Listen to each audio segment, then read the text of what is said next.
I'd like to welcome everybody here tonight as the Berrien Network once again comes to you live here on Friday night as we are coming all the way from Hazelhurst, Georgia.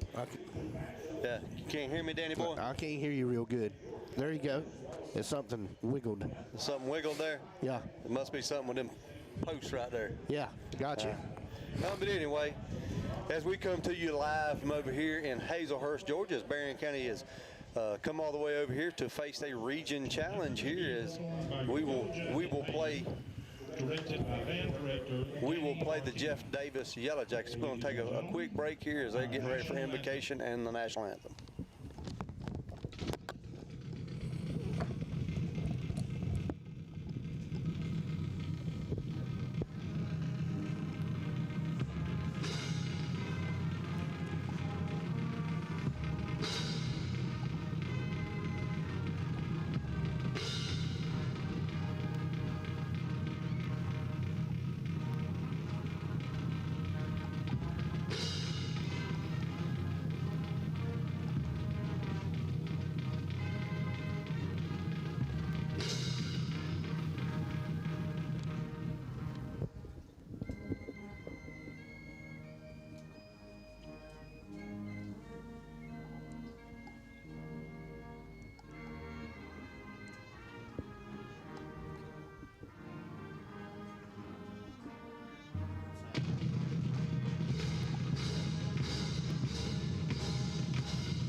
Standing for the Pledge of Allegiance.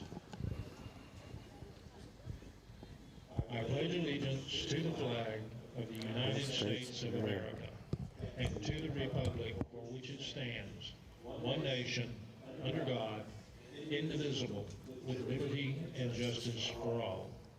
Thank you.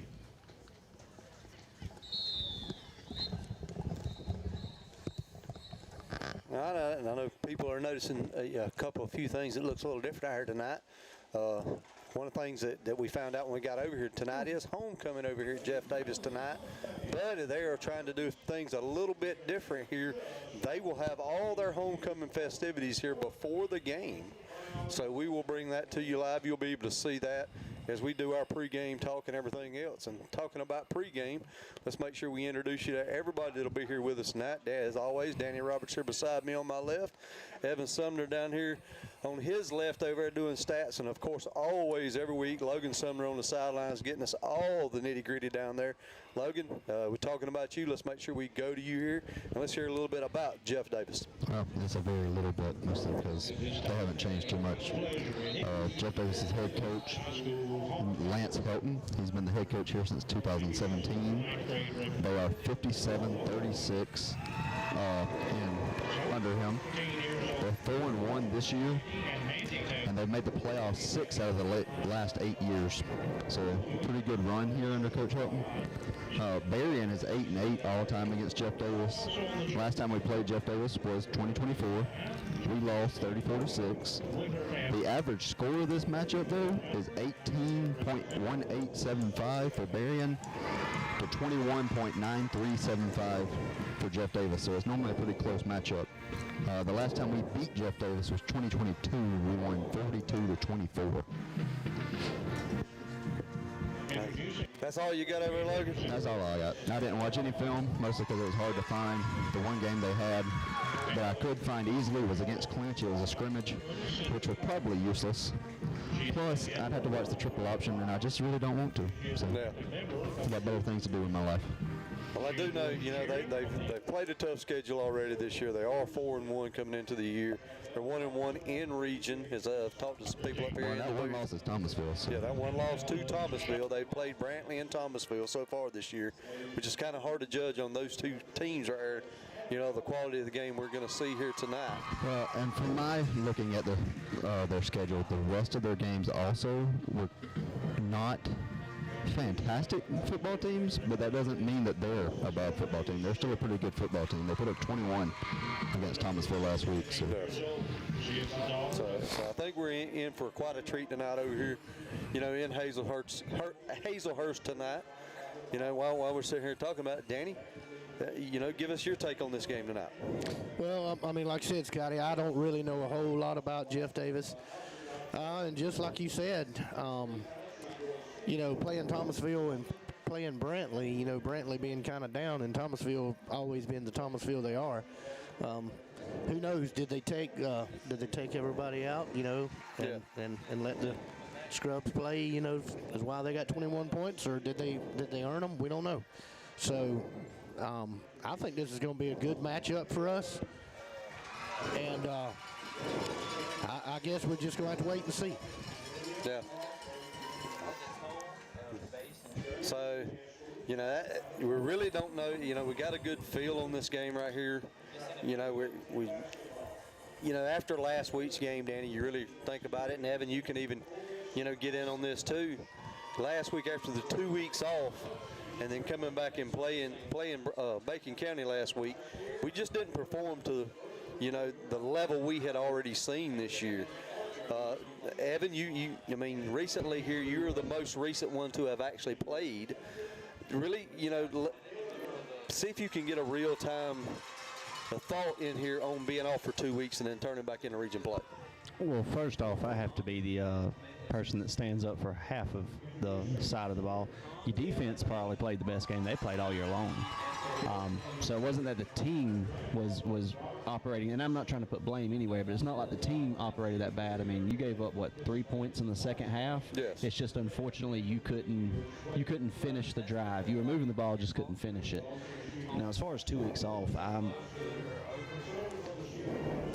personally I'm not a fan of it, don't agree with it. I do know that it wasn't necessarily our choice to have that happen.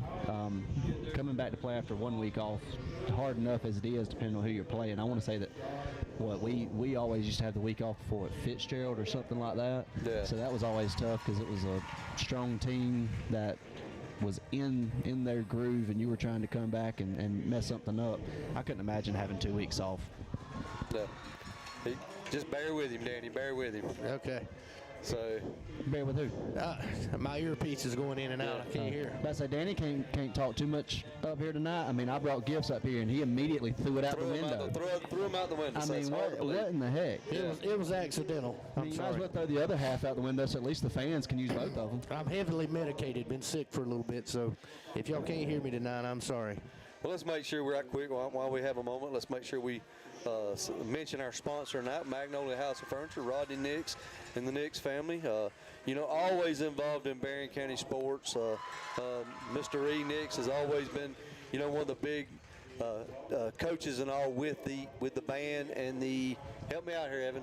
I'm hunting for words here. Dance line. Yeah, the dance line. The dance line here. And the color guard, I think. Say again, Logan. It's called auxiliary. Auxiliary. There you go.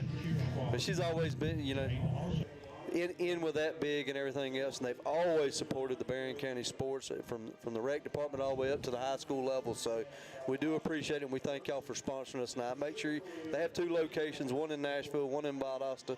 Make sure any of your home decor needs, make sure you reach out to them. So. What is it, Danny? I got one ear, brother. Yeah. I can't hear but in one side. Well, you ain't got one nostril working either, so. Yeah, so. There you go. Is that better? Yeah. Okay, it's those things I heard that Tyler, we just going to have to deal with it tonight. So it looks like they are going through their homecoming festivities here. I tell you what, we're going to take a quick break here, and we will come back and we will get into my favorite part of the night. Every Friday night, the Southern Body Works picks of the week. We shall return.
All right, and we are back here as they are getting heavily involved here into the homecoming festivities. They're fixing to announce the top 3 candidates, I'm guessing, is what they're saying. That being said, Logan, we're fitting to turn it over to you. I'll tell you what, I'm going to announce the standings here as we try to get ready here for the Southern Body Works picks of the week here. As always, been all this way all year long. Logan is leading with 75 points. Danny is in second with 67.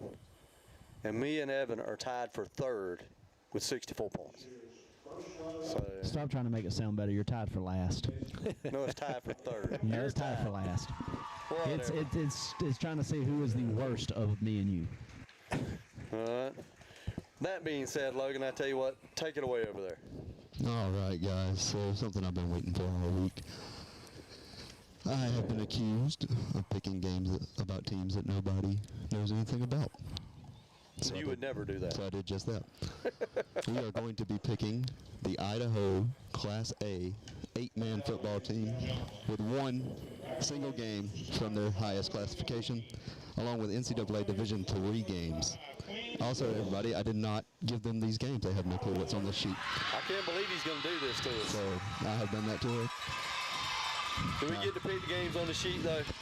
Yeah, we get to really pick games on the real sheet I sent y'all. But I really did get a whole sheet here. I got a whole list. I was about to say, it sounds to me like Logan's got a whole bunch of 0 points, and us 3 scored a lot of points over here this I week. make the rules the way y'all talk, so I would give myself all wins. There you go. Give me a second to get my phone out. Go right ahead. After last week, Danny, the way he opened the show last week, nothing will surprise me anymore from him. I really do have 20 games on there from P3 and from Idaho's. All right, so our first game, Warner Robins goes to Benedictine. And I'm going to take Benedictine at home. The Cadets. So Danny boy, you in second place. All right, well, since I do have the honors going next after the winner over there so far, or the leader, Yeah. I'm going to go with Benedictine also. Evan, here you go. I'll let you go next. Chose Benedictine one time this year, and they lost. However, Warner Robins has had a struggle of a season so far, so hopefully they don't let me down a second time going Benedictine. Yeah, I think this is a clean sweep here. I think Warner Robins makes the trip over to Savannah and gets handled very easily by the Cadets. Give me Benedictine. Yeah, and everybody, you're probably going to hear a lot of these games being picked the same. There just really were no good games this week in either NCAA or GHSA. Clinch goes to Charlton to the Swamp, and I'm still taking Clinch. Yeah, I mean, I think Clinch is going to continue their winning streak tonight. Do y'all want to make a bet on if they get this truck? We're bagged up watching. We're and turned watching it around too. But before the game is over? you know, gambling is illegal in the state of Georgia, Logan. Friendly wagers aren't. Go ahead, Evan. It's your turn to pick. I'm sorry, I was looking at something else. So, from the little bit I've seen of both of these two teams, I do think this should be a very decent game. But I don't think that ride's going to be enough to knock Clinch off of their game. I think Clinch does take this one 7-10 point win. Yeah, I think this game's going to be a lot closer than a lot of people think. I think this is one of the better games on the sheet this week. But I agree with everybody else. I like Clinch County in a very close game. All right, Lee coming off a close loss to TCC last week goes to Coffee. And I don't think Coffee has what it takes. I'm taking Lee County. Same here. I think, Lee's been pretty scrappy all year long. I mean, they've been in most of the games, near about every one of them really, but I'm going for Lee County. Coffee's down a little bit this year. All I'm going to say to that, Danny, is if you really go back and look at Lee's schedule, if I'm not mistaken, Lee played Tift County week 2 and almost got upset by Tift County. So Lee isn't the team of past either, but I do agree with you. Coffee, you talking about which team has lost the most. Coffee's definitely lost a lot more than Lee. I think this is another close game. I don't think this is any kind of blowout. I could see this being a low-scoring game, but I do think Lee does barely get one. Well, this is one of the ones I really think, for different reasons, Lee will come out on fire. I think with all the issues going on over there with their head coach and everything else, I think this week will be kind of an emotional week over there. And I really think Lee will be playing for their coach over there. And I like Lee big tonight in Coffee County. All right, Logan. Oh, sorry. I was watching one of our coaches back the truck up. Omaha Bank Valdosta goes to Colquitt. Colquitt after a loss last week to Lowndes. Footwear. I think Valdosta might be better than Lowndes. We'll see how I think later in the year, but I'm going to take Valdosta tonight. Yeah, I also chose Valdosta. I think in the past, going to Colquitt County, I'd have picked them all day long, but I think Valdosta's just that much stronger than them this year. I'll say if you do look, Valdosta is undefeated this year. I do not believe they finished the season undefeated. Just really don't see that happening, but they definitely make it one more week undefeated. Go Wildcats. Yeah, after what they made that trip all the way to Camden County last week, you know, and really played well. Played a lot better than what everybody really expected them to. And I think they keep it going this week. Give me the Wildcats. Pierce goes to Cook, and I'm taking Pierce easy. I agree with you. I think Pierce is a team this year that's going to be they're pretty fierce Pierce this year. So I'm going for Pierce over Cook. This was a tricky one to me, and not because I think that this is going to be that close of a game, but I just feel that if you go back and look at who Cook has played, Cook always plays to their talent. A lot of Cook's games are always close games. Heck, they lost to Cairo, which I did not see there being a chance of even happening. So with that being said, I do think that Cook will play better tonight than they played in some of their other games. I do think they'll keep it close for at least half a game, but I do agree with Danny. I think Pierce is just a little too good. By the end of it, they're going to run away. Yeah, I think Cook started hot, you know, this season and everything else, but I think, you know, some of the flames have been subsided and everything else, and I think Pierce really will come into the Hornets' nest over there and come away with a win. So. All right, next up, my favorite game, and probably the toughest game on the sheet, at least in my opinion. Evan's going to think different, but I think you're right for different reasons. I think it's than the what you toughest normally game do. on the sheet because it's probably the worst two high school teams in the state of Georgia right now. definitely struggling. Yes. Like I said before, I don't think the wheels are on one of the buses. Turner County goes to Ocilla to play Irwin County. And I think it's bad enough. I think Turner County comes out with a win. Go Rebels. I'm going to agree. I mean, we all know now what's went on in Irwin County and what they're facing over there and all that stuff, and the struggles they're having scoring any point. So I'm giving it to Turner County also. So I did do a little research into this game because I did point this one out to Logan and said, because he asked me if I thought the games were good this week. Good job, Danny. Yeah, I've been waiting on you to kill him. Well, we had Sorry Wild about Yellow it. Fix Jacket my loose hat. in the booth up here. But I did do some research on this one. I do not remember anything I looked at other than cannot win. That's the only thing I remember seeing about both of these two teams.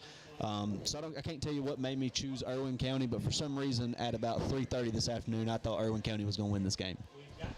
Well, that's very unusual, Evans. You made that pick right there. Normally, I would say Irwin County, they're always tough to beat at home. It's just something about going to Ocilla and playing there in that stadium. It's just always tough to get a break. Let's say it like that. It's always tough. But I do believe Turner County and them Rebels, and they're the Titans now, but they'll always be the Rebels. No, well, my bad to them. Yeah, they are the Titans now. But I still think whatever they are, they come away with a win tonight. Hey, I knew I'd take over last place. Next up, Camden gets to make the long road trip. They go to Richmond Hill. Richmond Hill helped me out last week by beating Tift. But they lose this week to Camden. Ooh, different pick. Not so fast, my friend. I think they go into Richmond Hill, that long trip, and I think Richmond Hill's going to take this one. I've picked against them twice this year, and I've lost both, so I've got to pick them. This was honestly one of the tougher ones for me. I believe if it was in Camden County, it would be a very, very close game, and at that point in time, it'd be basically a toss-up. I don't think Camden is as bad as they looked last week against Valdosta. I do think Valdosta is just that good. However, Richmond Hill also showed that they're not a team full of scrubs either. So I do have to think that just with like Danny said, with the drive over to Richmond Hill, I got to give it to them. I honestly don't even know how far away it is, but it's far enough away that hopefully it's going to help me get a win. Well, that's one of them ones, Evan, you can get the map out and look, but everywhere's a long way from Camden County. everywhere. You ain't telling me I've only been there once in my life and don't plan on going back. Yeah. The only thing that's close to Camden County is Florida. So that being said, I do agree with y'all. I think Richmond Hill, just getting into this region down here in the South, I think this is their second or third year in this region. I think they're finding a home here, and I think they beat Camden County. Toombs goes to Swainsboro, and I'm taking Swainsboro. I'm taking Swainsboro fairly big here. Well, this is one that, I wanted to pick Swainsboro, and something just made me circle Toombs County, and I don't know why, but I took a chance. Let's go. I'm going to have to follow Logan again on this, but me and him's got a lot of the same picks. I think Swainsboro is a little bit better. I do think it's going to be a very close game, but I think Swainsboro is going to pull it out there late in the fourth. I'm thinking Swainsboro might be one of the better teams in the state. Yeah, and I believe when I looked at it, Logan, I think Toombs is 4-1 and Swainsboro's 5-0. 5-0 or 6-0, I don't remember that. They're undefeated, like and Toombs only has one loss. Yeah, so I think this is going to be a real close game. I think this could have been game of the week. Had it not been for the game of the week that is on the sheet this week. That being said, I like Toombs County and those Bulldogs to come pull the upset. Give me Toombs County. Hawkinsville goes to Wilcox County, and I'm taking Wilcox. Yeah, I'm pretty sure that Wilcox has got this one. I'm going to go with Wilcox. Evan? I have no clue about anything about Hawkinsville. The only thing I know about Hawkinsville is that is around the area that I used to have to go to lineman camp. So if nothing else, they should at least have decent linemen. From a little bit of research I've done, looks like these two teams are basically about the same talent level. So I was hoping all y'all would take Wilcox and go to Hawkinsville. Well, I kind of, I used to have some kinfolk, that lived over in the Hawkinsville area. And I'd do them wrong if I was not to pick. You sound like Danny now. So that being said, I got to stick with the family and everything else. So give me Hawkinsville. That's scary, Logan. I feel like anytime these two go with family reasonings, they lose, so I've lost that one. GHSA game of the week. Some region action here. Thomasville goes to Worth County. This is both teams' toughest game all season. Yes. And I'm going to give Worth County the edge at home. Same here, man. I think this one could go either way. Turnovers could, any little mistake right here, it could go, I think, either way. But I think being at home, I think Worth County is going to pull this one out. I think you just hit the key right there, Danny, is whoever makes the least amount of mistakes wins this game.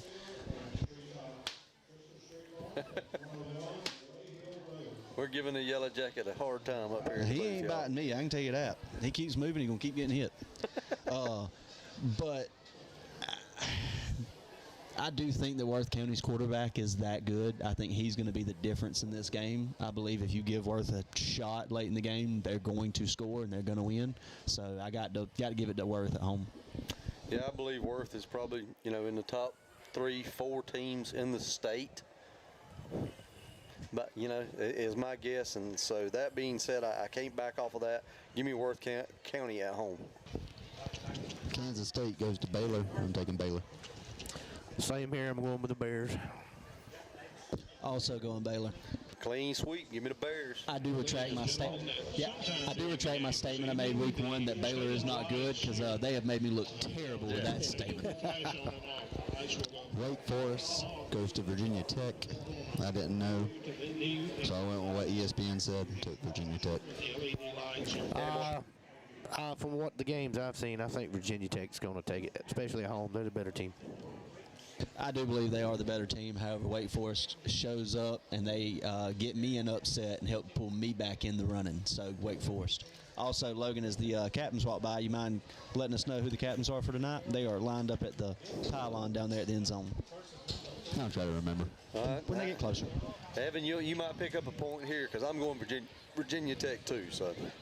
All right, Vanderbilt goes to Alabama with a little bit of ranked-on-ranked action there. And as much as I want to pick Vandy, I'm not. I'm going to take Alabama.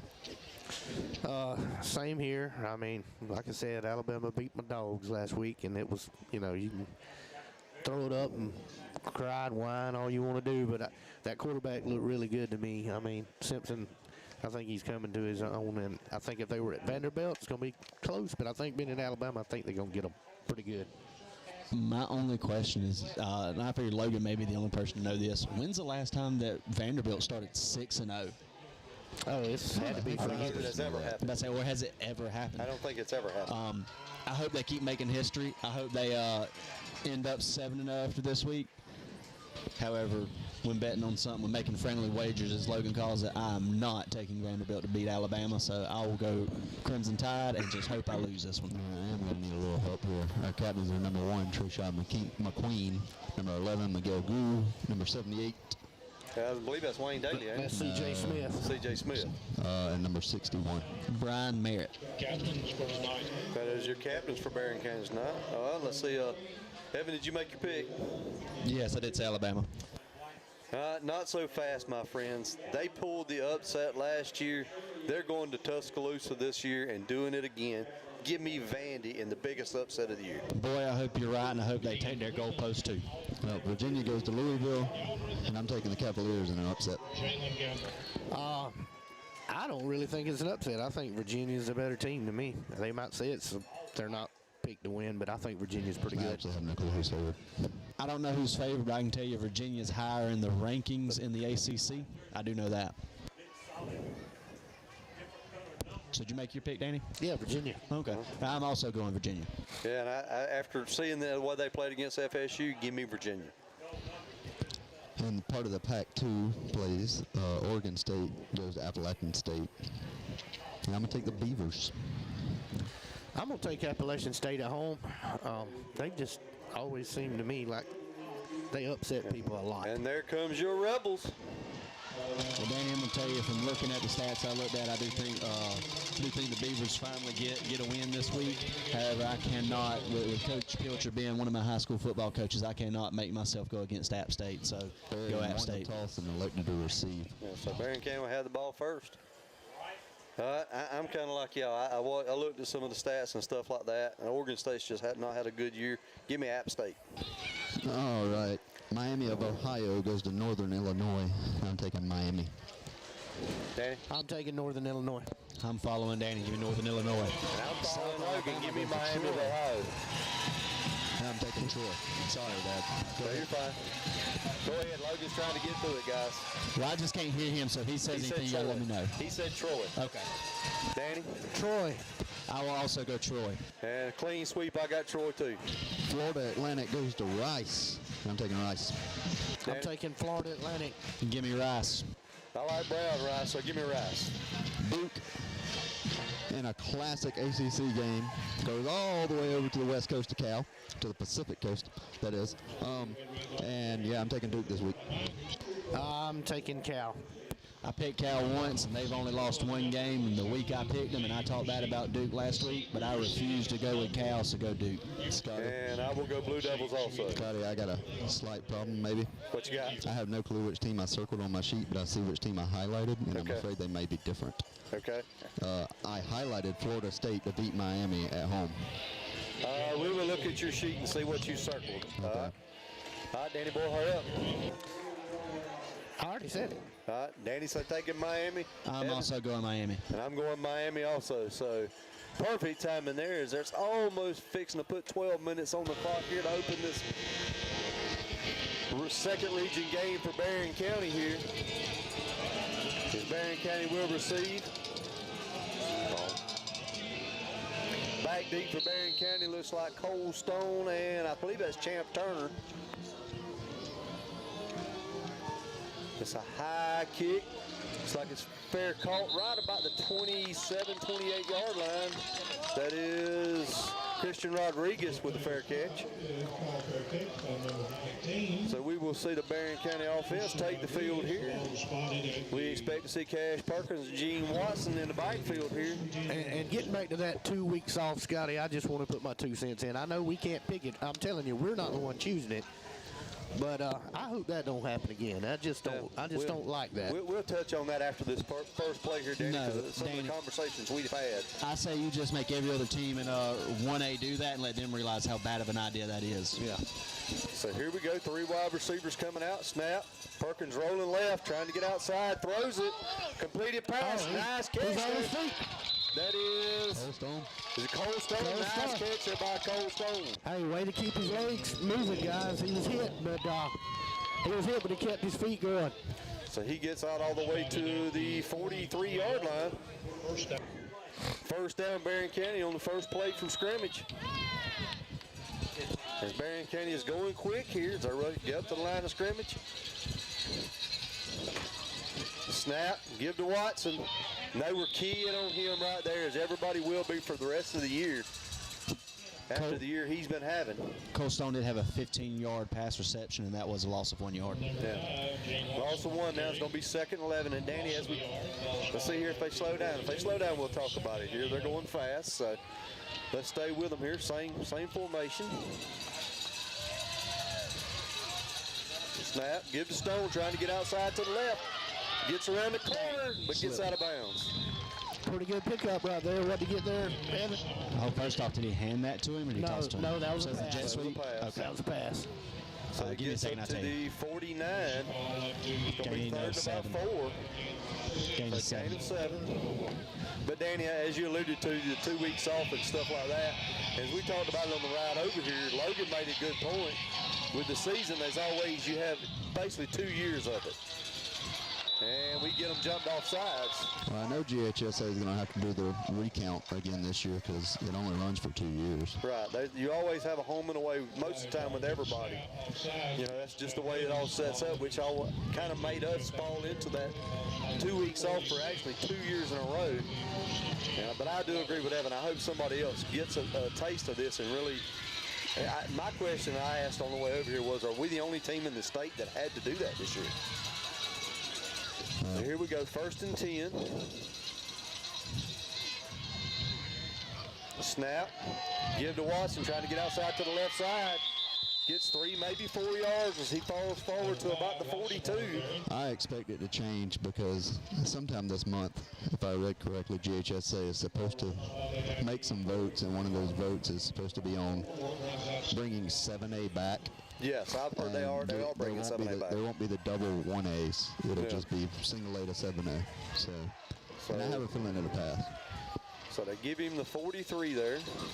Snap, empty backfield. Perkins straight ahead. Just quarterback power. Nice honestly. run, nice little jump there. First down. There you go. That's the way to get down. Don't take the hit there. So Berrien County moving the ball here on this opening drive. They have it 1st and 10 at inside the Jeff Davis 32, 31, Logan? 31. 31? Gain of 12. Gain of 12 there. Empty backfield. Well, mostly.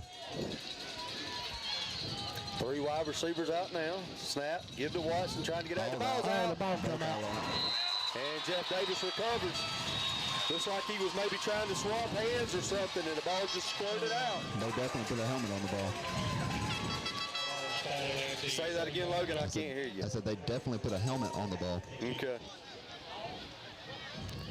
And that's something we didn't have last week with a turnover. We need to create one. This triple option offense they got, it's going to be tough tonight. So here now we get a first glance here at Jeff Davis's offense here as they take the field. And both of their quarterbacks seem to have strong arms, so they can throw it a little bit. Snap, quick snap. Tackled in the backfield. I believe that's Drew Carnes. There you go. Let's go. That's 11. That's No, that 11. was 11. That's Miguel Goo. Yeah, that's Miguel Goo. I don't think he was blocked. I still believe that was Drew Carnes. It was No. Drew. Okay. It was who? It was number 11, Miguel Goo, and I can tell you it was him because if you look back at that film, Drew Carnes was standing behind watching him stand up off the ground. All right. After the play, loss of 1. Here's going to be 2nd and 11 now for Jeff Davis.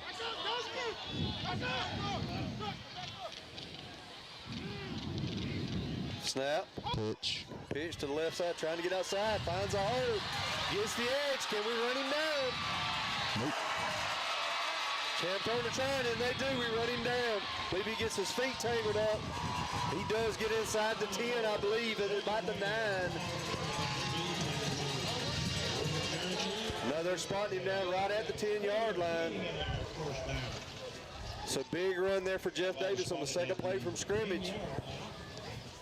After the Berrien County turnover, Jeff Davis in scoring position already.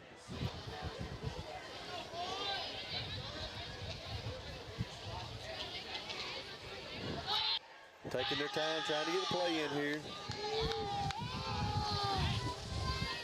Snap, give right up the middle. We meet him right in the hole. He just pushes forward. Like he got about 5. They're going to spot it second and goal at the 5 now.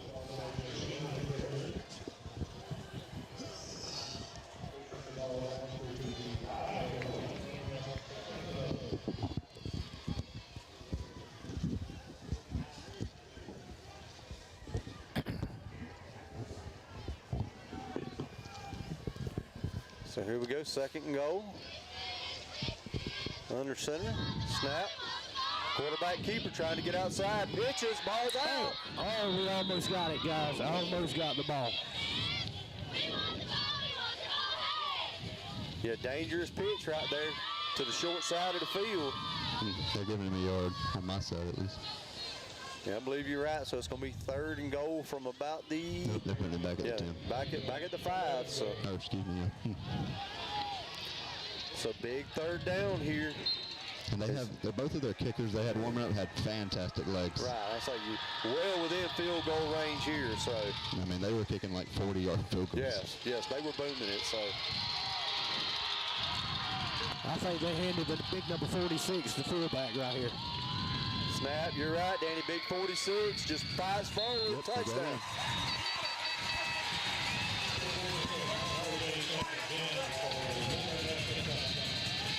So not the way we wanted to start right here if you're a Berrien County Rebels.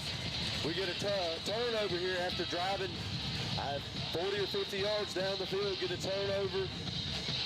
And that quick, Jeff Davis does cash in on it. So 8:02 left here in the first quarter. They take an early 6-0 lead. Awaiting the extra point now.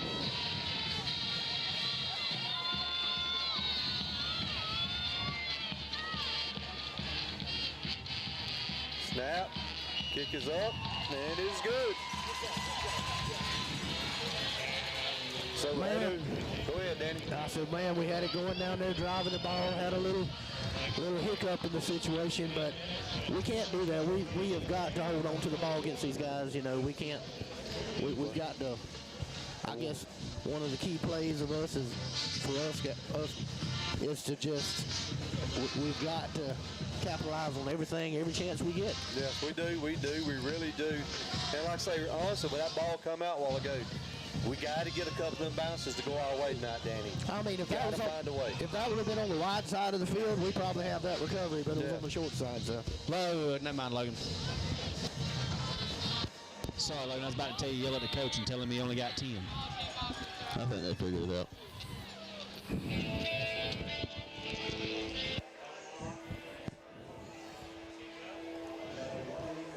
So as they line up to kick off here, looks like they will pooch it once again.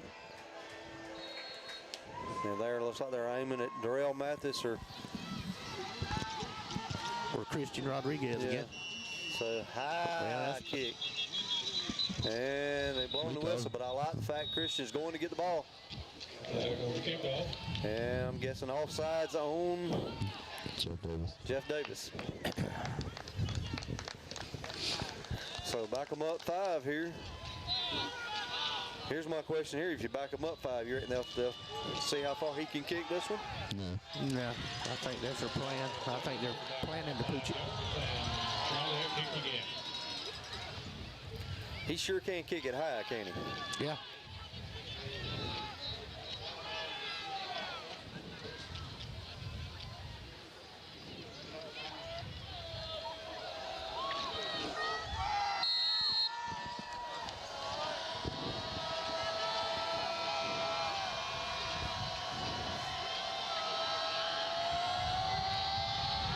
And long, deep kick.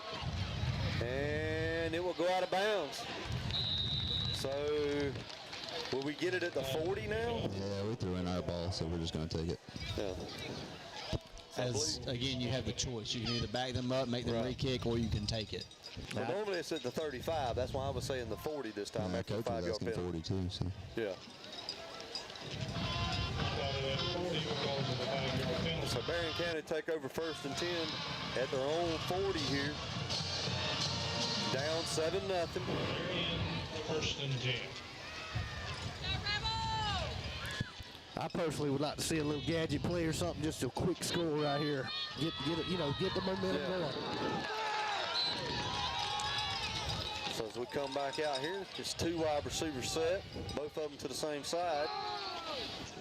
Watson offset in the backfield. Snap, give to Watson, trying to go to the other side. Nice open field tackle there by Jeff Davis. Gain of 1, maybe 2 yards. Number 5, Watson on the carry, gain of about 2 yards. So going to be 2nd and 8 now. Number 8, Messiah Swenson.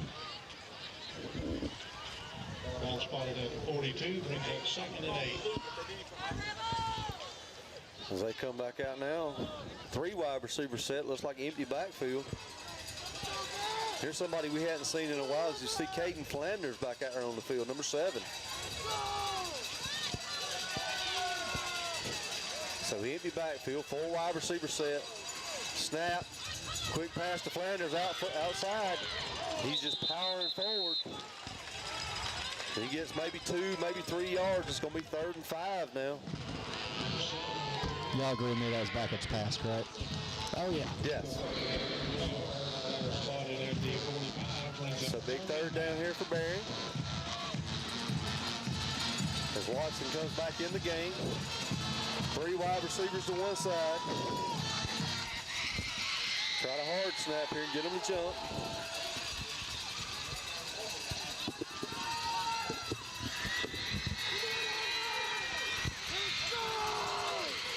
Snap, rolling right, gets pressure, now goes back the other way, runs right into a lineman there. It's a big loss there for Berrien as they'll back it up, about a 3-yard loss. So it will be 4th down, 4th and about 8. Berrien will have to punt. I'm guessing we'll see Connor here on the punt. Yeah, there he is.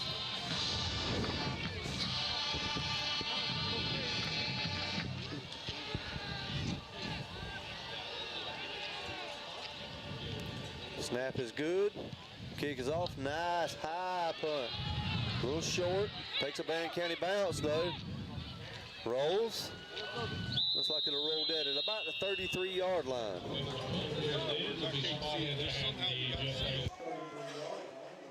Yeah, I hope our defense wakes up, in the first half this time. Yes. We done a great job last week. Like I said, only allowed 3 points.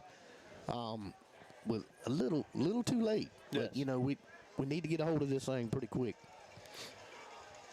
So Jeff Davis out for our 2nd series here. But I do know, Scotty, that triple option is kind of hard to defend. Yes, that is tough. You got to be disciplined, and it's got to be man on man. Yep. Everybody's got one guy. Snap, give to the fullback right up the middle. He falls forward for about 2. 34, Toby Hill on the carry. Let's see what I give him. The 3 brings up 2nd and 7. Ball spotted at They're the saying 3. 36-yard line. So 36-yard line. 2nd down. And anybody, if you are listening now, make sure you like this right here, share it, let everybody know we are live and in color video feed over here on YouTube. So make sure you like it and share it. Snap, give to the full. No. We almost slapped the ball. Bully with the tackle. I think he got it. Yeah, I think he's just a little short. Just a little shy. Let's see what he spotted. Nope, they're shy. No, they're going They're quick though. fast. Quarterback sneak. Snap. And it was wide open. He had the house. Yeah. They didn't know whether it was first down or not. They hadn't officiated the play. Hold on a second. It wasn't first down. They were ruling the last play of first down. So. I'd have had to ask for measurement on that one. I think we'll give that up. That was a Pregame heating. We just stopped the touchdown. So. Danny, I hate to say this, but I'm sitting right where that ball was at. It was a first down. Yeah. If they'd have measured it, the nipple of that football would have been over the yard line. Are you saying, young man, I'm blind? Yes. Yes. So first And I do 10 have for my Jeff glasses Davis. on. Uh-oh. Snap. Oh. Somebody. It's got to be on Berrien. Yeah, we were offsides. Our head was over the ball in the neutral zone. I did see that. So 5-yard penalty on Berrien County. Jeff Davis will have it 1st and 5 now at their own 48. 1st and 5.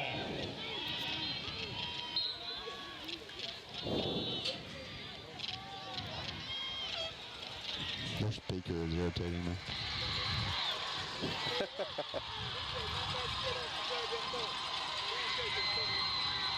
So play clock down to 10 here.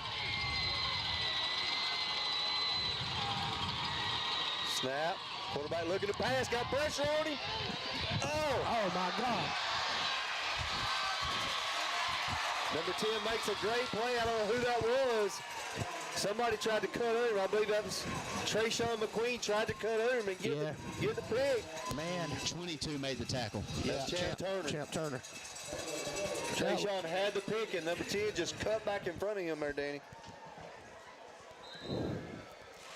Nice adjustment by the wide receiver. Hey, that's just a good throw, and that was good coverage, though. And good pressure there by number 9, Taylor Ice. Yeah, he almost knocked it away before he could get it off. So 1st and goal now for Jeff Davis at the Berrien County 10. Snap, quarterback keeper, right up the middle, touchdown. So our defense is reeling here, Danny.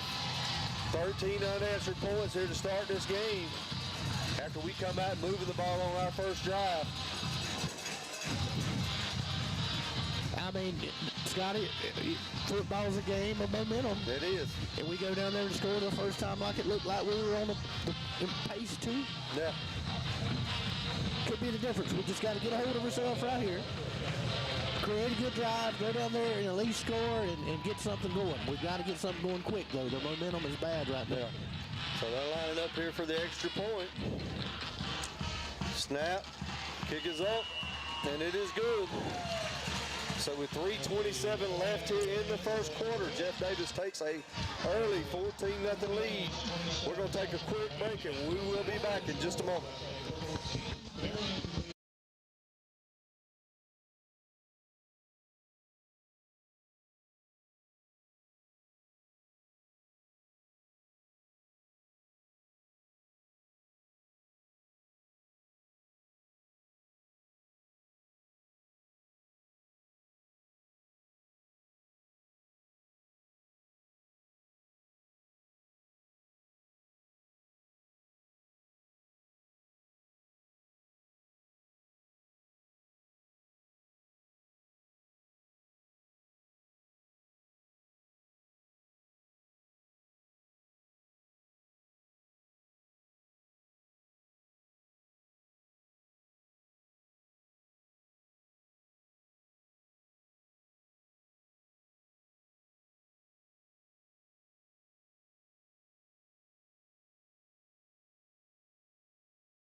And we are back here as Jeff Davis tees it up here, kicking it off to Berrien County. Back these Champ Turner and Cole Stone.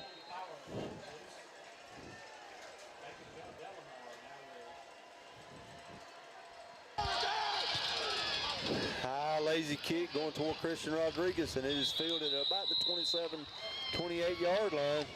So that's where Berrien County will take over 1st and 10. Let's see if we can get some Farmers and Merchants Bank score updates here. Because the early game right here, I have Sumter County up 23-0 over Spencer. Cairo's up 6-0 over Leon of Florida. Fitzgerald's up 7-0 over Brantley. Westover's up 7-0 over Bainbridge. Early in the game, Valdosta's up 7-3 over Colquitt. Lee County's up 14-7 over Coffee. And Richmond Hill is up 10-0 over Camden County. So let's get back here to the game. Here's Berrien County comes out 1st and 10. Snap, give to Gene. He is met right there, falls forward for 1, maybe 2. Well, notice Gene's wearing the helmet, the concussion helmet this week. Guardian cap. Guardian cap. Thank you, Evan. Yeah, guardian cap. I don't want to say concussion, so. So 2nd down, they're calling it 2nd and 8 here. New formation there in the backfield. Snap. He keeps. Big holes. He scrambles to the 40, 45. He gets out to about the 46-yard line. Nice run there by Cash Perkins. Hey, I like the way he waited on his block right there, too. Yeah. To know which way to go. That was good. 46 yards. First down.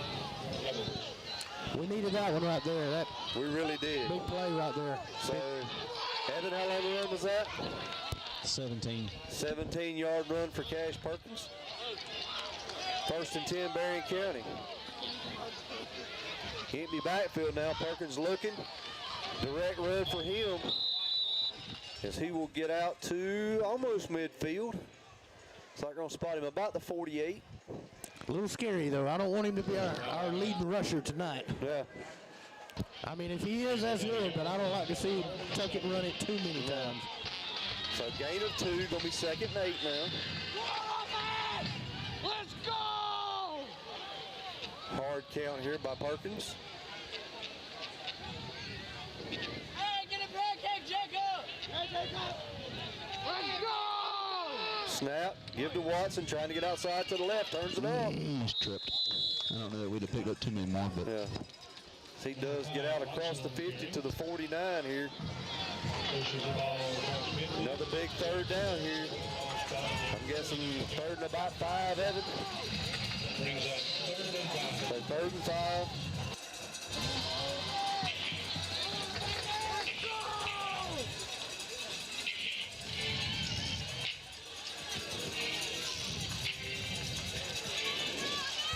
How far do we got to get, Scotty, to go for it? That's a good question, Danny. Anything close, I believe you go for it on 4th here. You try to get them to jump. They're ready for that. I think And Berrien we County call a calls timeout. Play clock was at 2.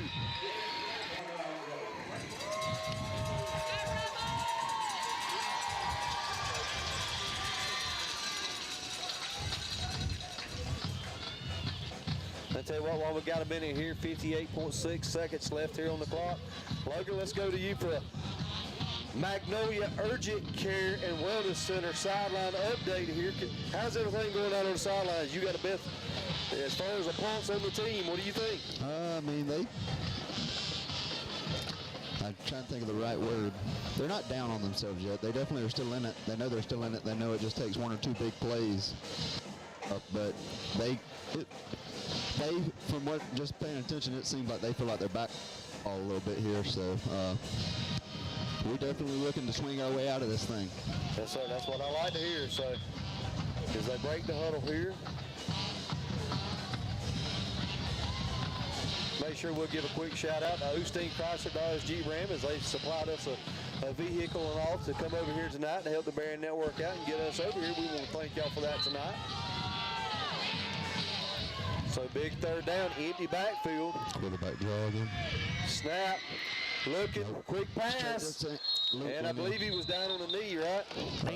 He picked it up, though. Yeah, but he did pick it up. Down on the knee, yeah, so the play was dead when he It was called it. dead when he called it, so it's just enough for the 1st down there. Ooh, that looked a little scary, though, from here, didn't it? I thought it was picked off there for a minute.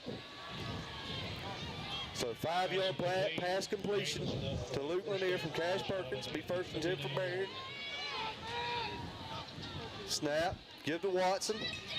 Waiting on his blockers, trying to push forward. And they're going to say his knee went down at the line of scrimmage. Dang.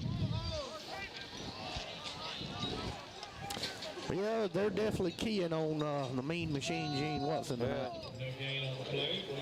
So no gain, going to be 2nd and 10 now.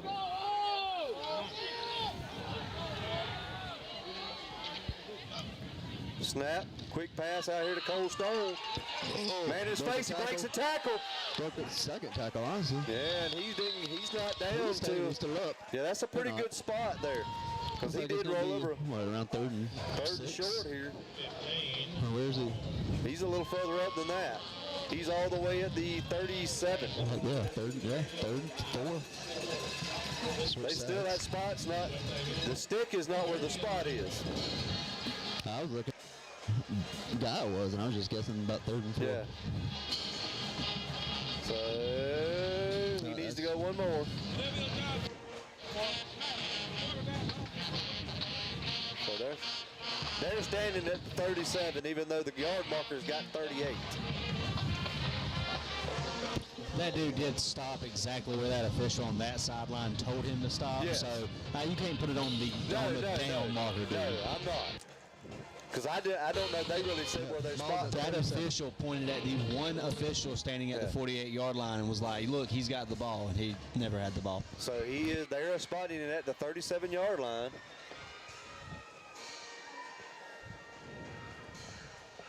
So once they stop the chains here and set the chains, we'll get started here. That was the end of the first quarter.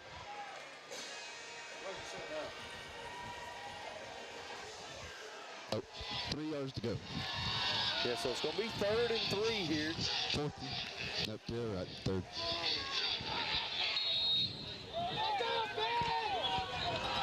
They're still heavy in the box. Snap. Perkins trying to get outside to the right. Turns the corner. Just short. And he got hit again. That's going to be a late hit out of bounds. So they were just short. I believe he got about 2 of the 3 yards. But you can add 15 to that. Let's see what the call. That's got to be what the call is, though. Logan, where'd they mark him out at? At the 36, 35. They're at 36. Sorry. And it is a late hit out of bounds on Perkins, which will give them 15 more and put them all the way to the 21-yard line. Right now is when we got to take the opportunity to score right here. We've got to get this ball in the end zone. Got to find a way.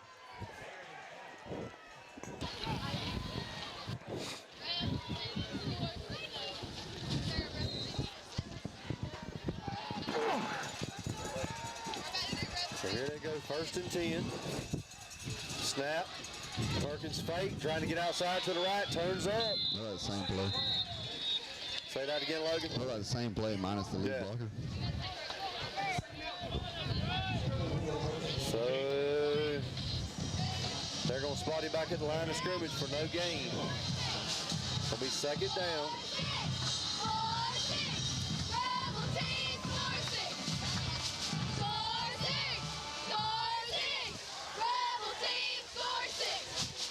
So here to go, 3 wide receivers all to the left. Snap, give to Watson, trying to get outside to the right.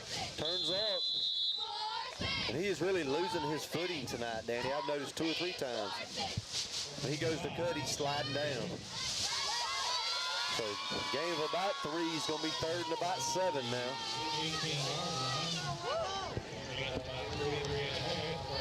And this is definitely 4-down territory. I don't see any way around this.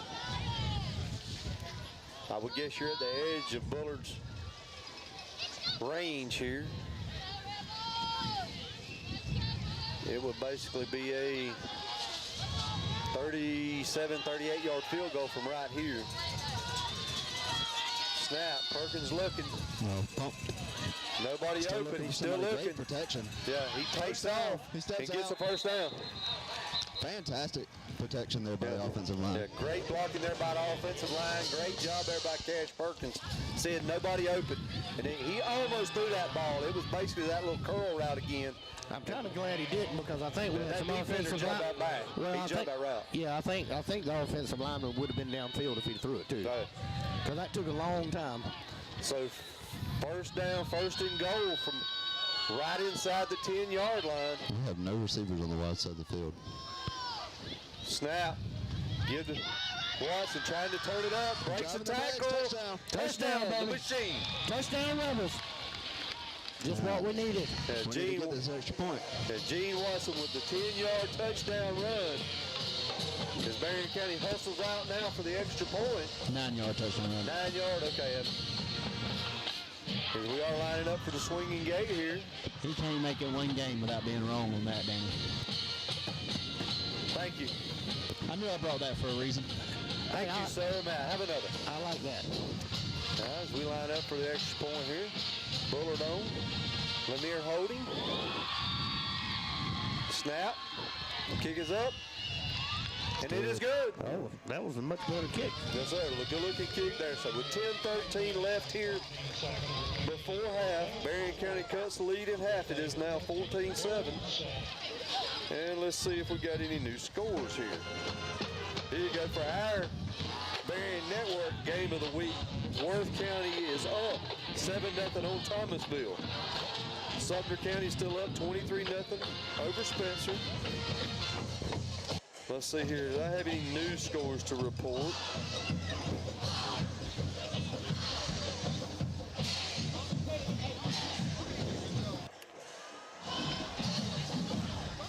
It looks like they are all the same. It's just one Farmers and Merchants Bank score up there. Pull up your ESPN out there. Hey, and we got a new kicker right now. Anthony Duskin's out there kicking it. Number 36. I thought Duskin was 21. No. Okay. So line drive kick, fielded at about the 24, 25-yard line, straight up the middle. Oh, good look right there. Who was that? The kicker. No, that was Connor Bullard. That was Connor Bullard. Yeah. You sure? Yeah, I seen him get up off of it. Okay. So nice return. There was a few on our side and their side that got lit up a little bit on that. So they will spot him down at their own 46 here. Jeff Davis will take over 1st and 10.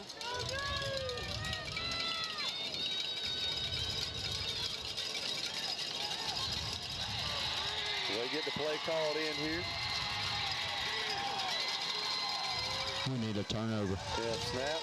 Quarterback pitches. Trying to get out wide. Nice open field tackle by Trayshawn. As Trayshawn McQueen brings him down in Berrien County territory at the 49. Champ Turner finished him off. Yeah. About Evan 5 yards, 6 yards. 5-yard gain, gonna be 2nd and 5 now.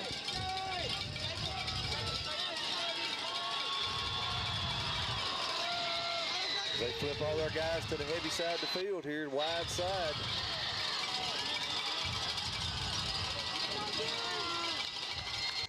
Motion, snap, coming back this way. Ball's out, gotta get it. Well, we got a hold of it. Were they calling us down? I don't know. What the heck's awfully quiet out there? He said it was a forward pass. Boo. Well, the one guy threw the beanbag out, but there's also a flag down. My only question was any of Connor's body parts out of bounds when he We got grabbed the it? ball, guys. They're rolling in a fumble. We got the ball. Yeah, There you go. because Good it job. was That was a pitch. Yeah, it was a pitch, but it was moving in his hand. Yeah. So that is a fumble. Give the recovery to number 40, Connor Bullard. Hey, that's just what the Bible ordered right there, guys. That's what we needed. So Berrien County evens up the turnovers. 1 apiece now, as they'll take over 1st and 10 in great field position from their own 49-yard line. 9:15 left before half.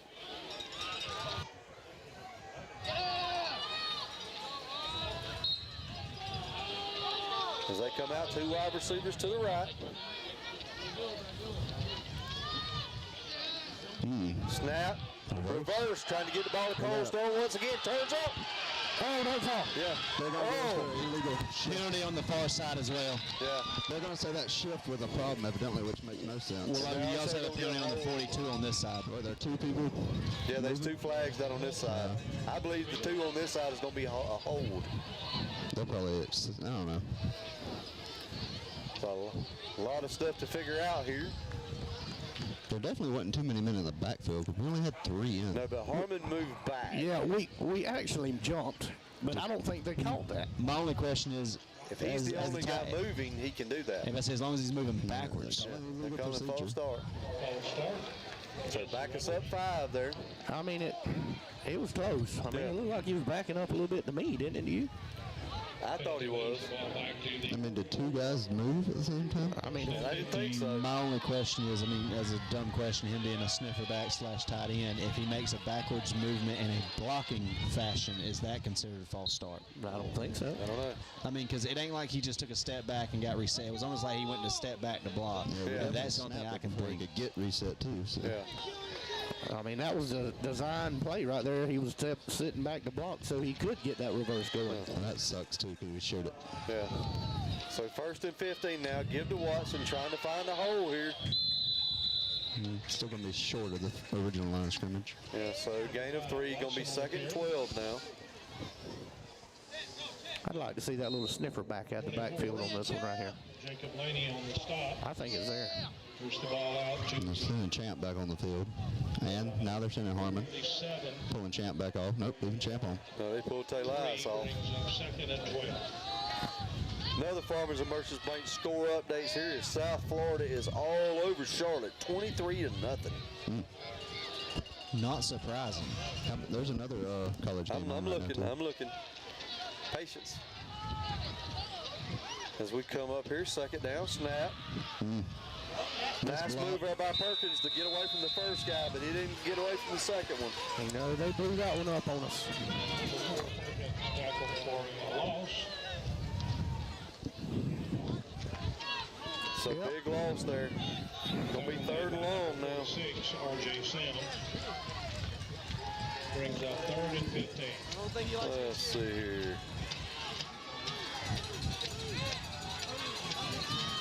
So big 3rd down for Berrien. We try to get a hard count. The other college football game on right now is West Kentucky and Delaware. They're tied at 10, Logan.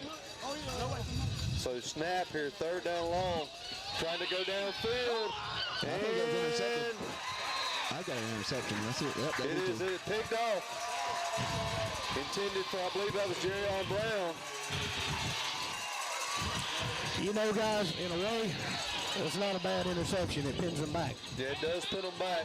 Like I said, it wasn't, you know, it's hey, throw the ball up and give my guy a shot, which is what he done. It was just, I think they both had it. I think it was, you know. just good coverage there by the defensive back. Well, they both had their hands on the ball. Yeah. He just took it away from him. So 7:13 left here before half. Jeff Davis takes over again. Up 14-7.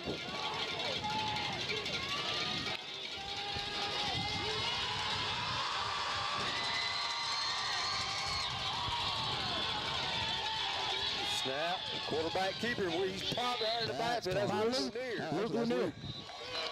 Luke Lanier. He smelled that one out. So loss of about 2 there. No. Yep, loss of 2. Gonna be 2nd and 12 now.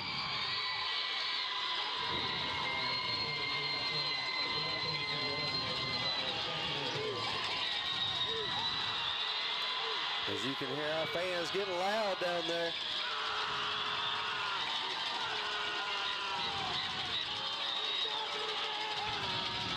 They come up to the line of scrimmage. Snap, trying to, quick toss, trying to get outside to the edge, and he does. Great open field tackle. I believe that was Cole Stone, I believe. It was Cole Stone, great open field tackle, but not before they get a first down here. As they get the ball all the way out to about the 38.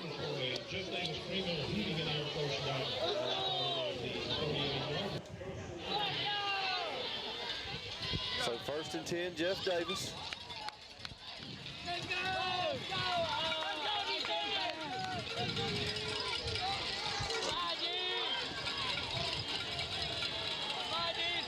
We really need to get this ball back here.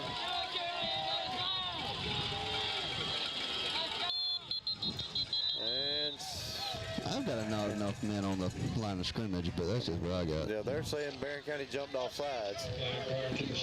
Yeah, I say a bunch of people moved, but they're going to give them 5. So I'm just this side of the line. They got quite a few linemen that don't seem to have their body lined up far enough. yeah. Well, I think their helmet on the line. Their helmet has to cover the center's numbers, I believe, is the rule.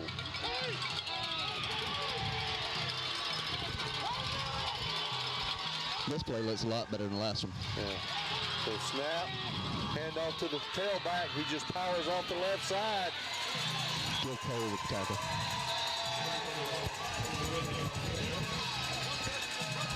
Nice run as he gets all the way out to the Berrien County 41. Who had the tackle right there? Cole. Cole Stone in on another tackle.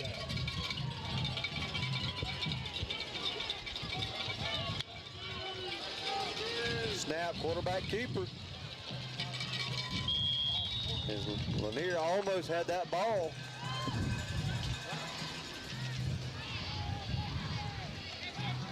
Let's see here where they spot it. Short gain, they're going to spot it at the 39 now, so a gain of about 2. Picked up of about 2 yards, pushes it over to the 39.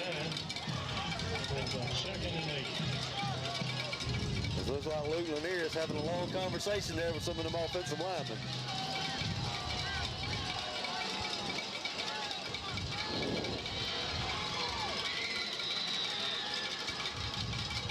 Snap. Right up the middle. That one's Miguel Carnes. Goo and No, is that still good? That's still Goo. Miguel Goo and Connor Bullard. Eventually. All over that one, so no gain. So 3rd down, 3rd and about 8 here for Jeff Davis. I'm sorry, I didn't see the play. I'm watching Luke. he's in a little duel over here with this side of the whole side of the line, I think. All I got to say, number 24 for him better be careful because that one hand started sliding around his shoulder. Yeah. And that'll be a holding real quick. Well, here's what I'm going to say. They've been having a lot of success outside against us guys, and I would almost expect them to try to go back there again.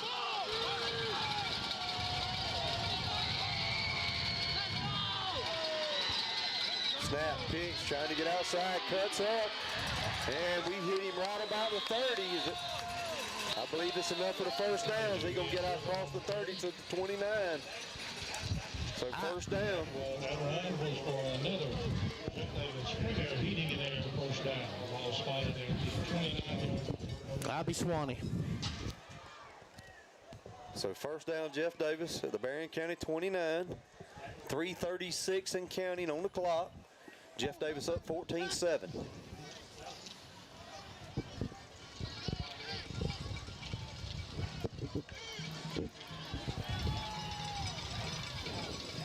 Snap. Get to the big fullback there as he's fighting and fighting. He gets to about the 26, I believe.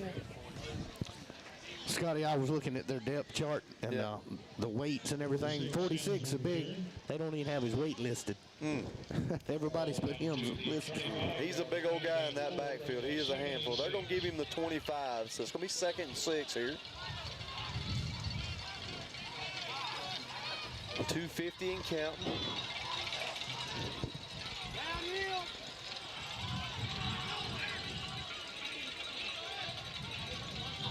I think the quarterback fell on it. Quarterback number 16 falls on it, so they do keep it. It's going to be a loss of 1. They didn't call it, but 24 was moving before the snap, too.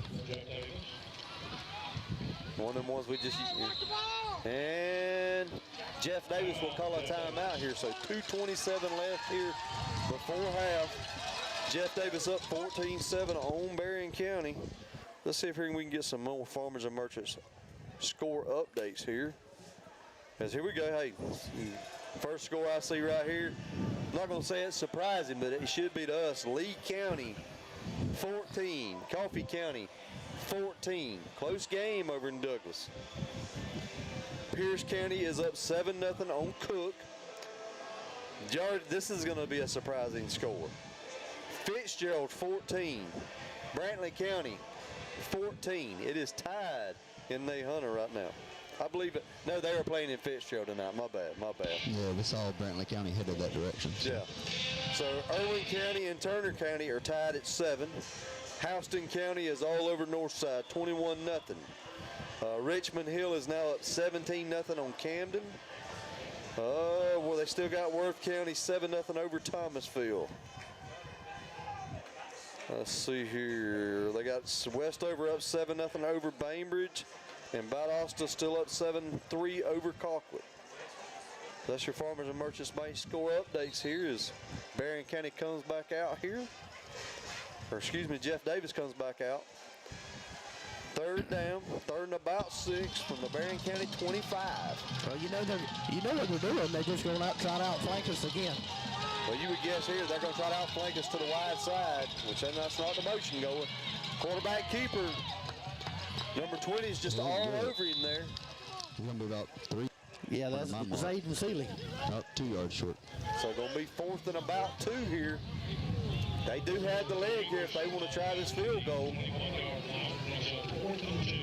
This would be a huge stand right here by the Berrien Rebels defense if we can hold them right here. Expect to be under 2 minutes before half. As they keep their offense on the field. Motion. Like they're trying to get us to jump here, and we do not.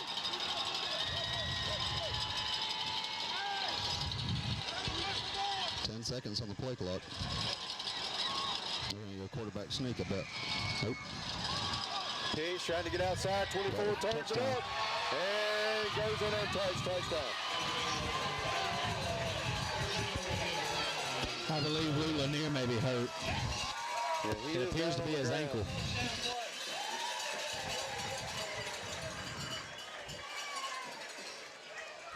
So Jeff Davis takes a 20-7 lead here. 1:33 left before half. He's holding his arm.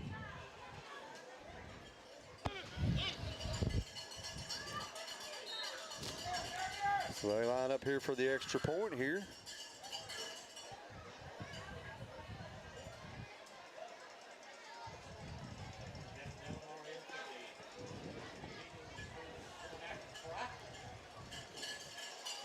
Snap, kick is up, and it is good. That Christian Rodriguez He was getting close. almost gets it every time. So 1:33 left here before half. Jeff Davis now 21-7 on your Berrien County Rebels. We're going to take a quick break, and we'll be back for the finish of this first half.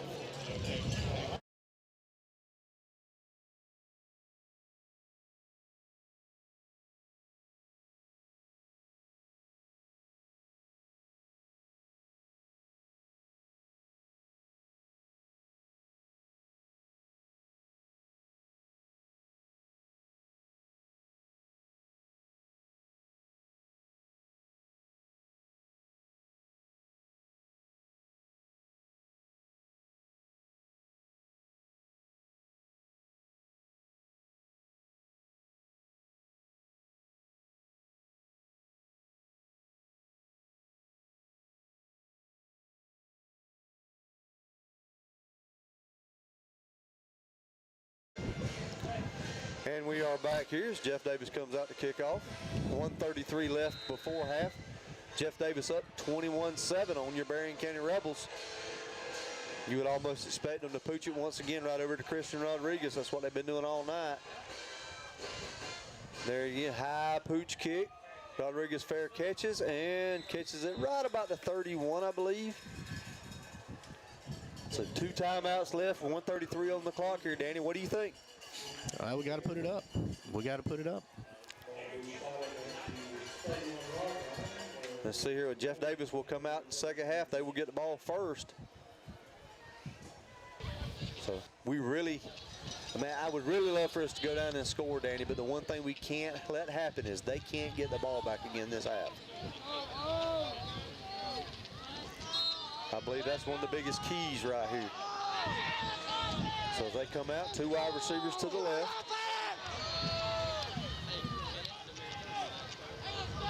Snap, throw. Tight end. Oh, almost got it. He was stretched out. Yeah. A little high there from Perkins. Almost a great catch. He almost one-armed it. Yeah.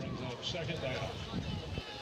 So second down, 2nd and 10 now. Let's go! Let's go! Great little pass play there by Berrien County. Just throwed it a little high there. And Logan was the intended target. Yeah. I don't remember his last name. Feldman. Logan Feldman. Number 89 there. That's about one of the first passes I've seen to the tight end this year. It is. It is the first pass to the tight end all year. So snap.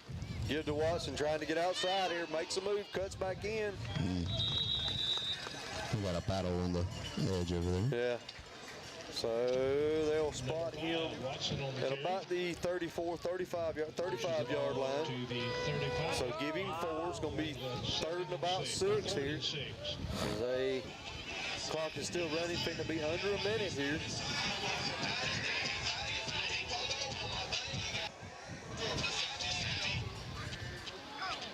Jump. And we do get him. So Jeff Davis jumps off sides here. It's going to be 3rd and short now for Berrien. He has the Willie Mays Hayes treatment. Yep. So it's going to be 3rd and 1 now for Berrien County. 50 seconds left on the clock.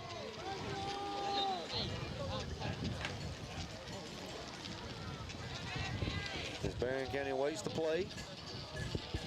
Make sure you stay tuned in at half. We will come back with your Farmers and Merchants Bank halftime stats. And as always, your Rick's Body Shop's coaches conversation. Snap, give to Watson, trying to get back to the right side.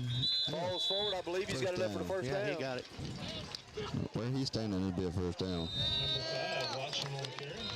I was going to say, are they going to stop the clock? I think they were waiting for the white hat to say first down. Well, that's so right. I mean, he was kind of they're hesitating. whistling the ball back in play now. So 2 timeouts left, 37 seconds and counting. I think they're doing what you wanted them to do, Scotty. I don't think they're trying to do anything. Snap. Rolling left, or right, excuse me, gets the ball out. Jerryon Brown breaks back in. Can he break a tackle? Get out of bounds. They swung him out of bounds. Had to stop the clock. So nice little pass play. Want something I can't see, so I don't know. Yeah. Nice little pass play there. Jerryon Brown. Almost was a horse collar. Yeah, you almost broke loose down the sidelines. So 17.4 seconds left. Evan.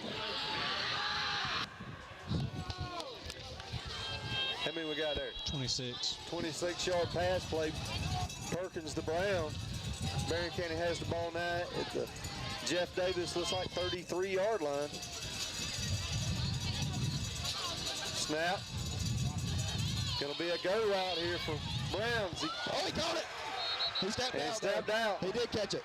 Are they gonna stop the clock? Golly. Stop the clock. He's out of bounds.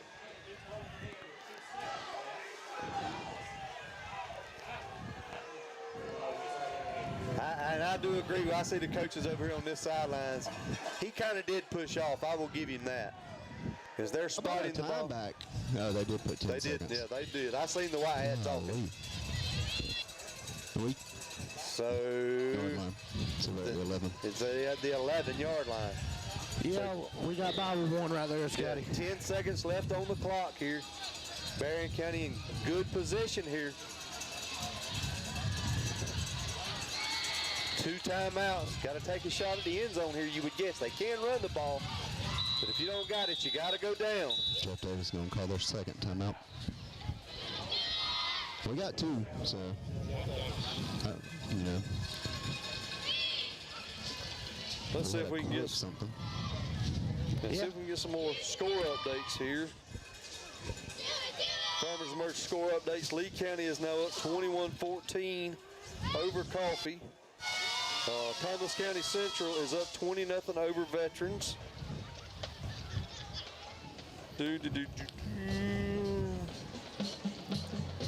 Richmond Hill's up 17-0 over Camden. And they're trickling in slow tonight, guys. That is all your Farmers and Merchants Bank score updates at the moment. So to set the stage here, 10 seconds left on the clock before half. Berrien County has the ball, 1st and 10 at the Jeff Davis 11-yard line. Berrien County is down 14 points. It's 21-7 right now.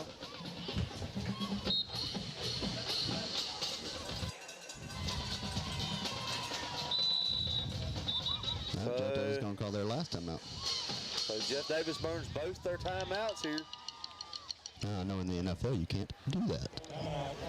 It's a very interesting move here.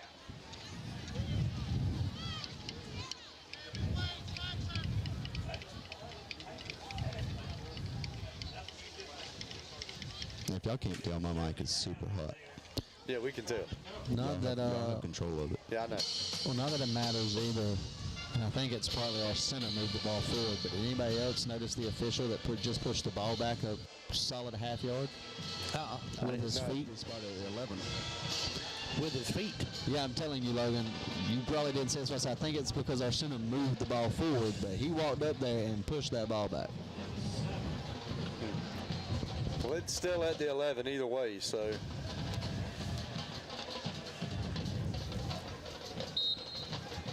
They whistle it back in play. Snap. Take the G. Gene's open in the corner of his zone. Touchdown, Gene Watson. Touchdown Rebels. Exactly what we needed, guys. 11-yard touchdown pass. Cash Perkins to the machine. Gene Watson. 4.6 seconds left before half. Berrien County will come in and attempt the extra point. And here will be an answer right quick we seen a while ago. And there must have been something to Luke Lanier being down as you see Cold Stone come out. Yeah, I think Luke's hand or arm was the issue. I don't think it was. We must have called our timeout. We were running low on time. Too many. Yeah, I believe we were. Anyways, I think it was Luke's arm or hand or something. And I know Goo was having his leg looked at earlier. Who? Goo. This is not who's. It's not what? It's not who's on first. If you hear anything that sounds like the word who, It's Goo. Well, thank you there for that Magnolia Urgent Care injury report down there, Logan. Oh, and I almost had one up here in the booth. And Scotty's got a cramp. Yes. Oh. How in the heck is this man cramping Don't from look at me. watching football? Don't look at me. I ain't rubbing it. It's humid out here, Evan.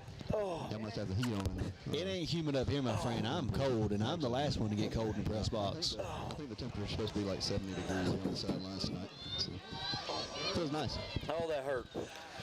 Y'all don't laugh at me. I've been cramping for the last 2 days. That's just Scotty not drinking water. About to say, if he drink more water, hey, I got a Powerade down here. You want I some? may have to get it in a minute. Should So 4.6 seconds left here before half. We'll attempt the extra point here. Snap. Jumped. Kicks Kick. up. And it is good. So with 4.6 seconds left, Berrien County cuts into the lead. It is now 21-14. Luke's walking around down here. I'm guessing he's going to go back in after the halftime break. Yeah, that would be my guess. They're just trying to get him some time and everything else. Well, I think they taped him up. I just can't tell where. Because he already had some stuff on. I think it's his left wrist. All right, Danny boy, right here. What do? Do you squib it right here and make them run it and try to run the time out here? Or do you try to pooch it and make them run one more play? I squib it, man. I squib it. I try to get it where nobody gets to it. So Anthony Duskin in to kick off here.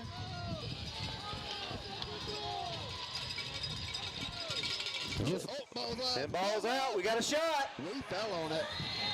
We got the ball with 1.6 seconds left. Tell me who got it. I'm assuming.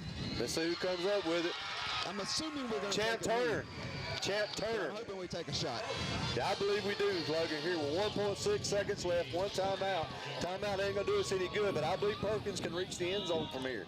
Hey, that was like a pinball machine. Yeah, that almost looked like Brucey. It hit two of their guys before it bounced. It What you think about that, Logan? Did it look like Brucey? Yeah. Yeah, sorry, it took me a second. He just got done eating popcorn. There you go. That's what I thought. So 1.6 seconds left on the board here. Berrien County with the ball.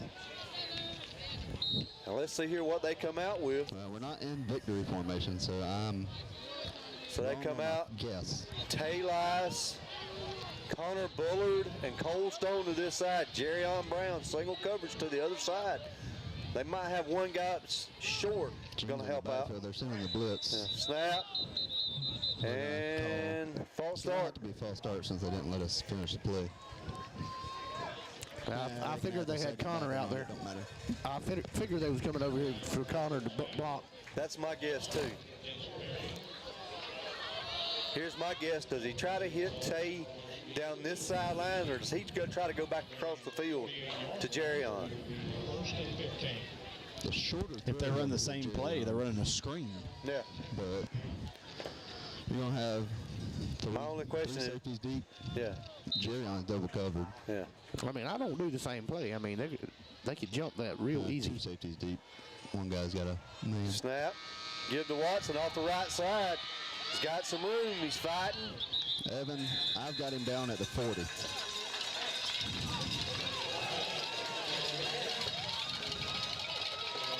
So as we head to half here, Jeff Davis leads Berrien County 21-14. I'm not sure if our band will perform tonight. It does not look as if they will, as I did expect them to perform tonight.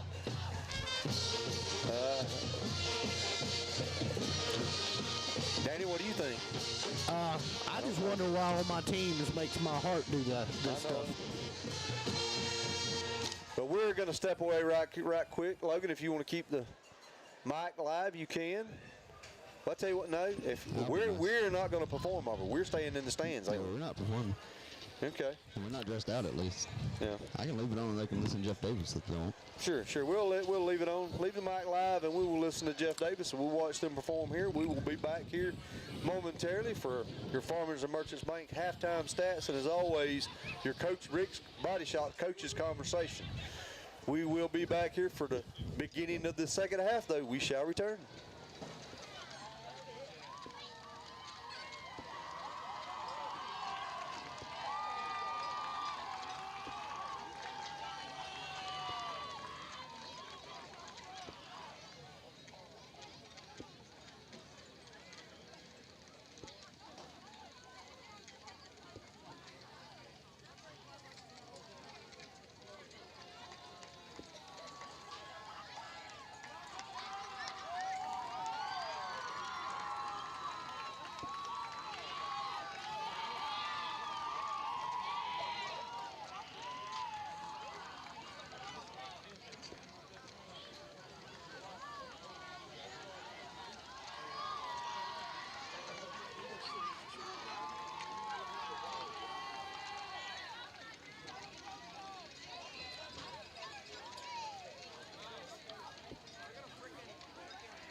Drum major, is your band ready?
Ladies and gentlemen, the Jeff Davis High School Pride of the Pinelands.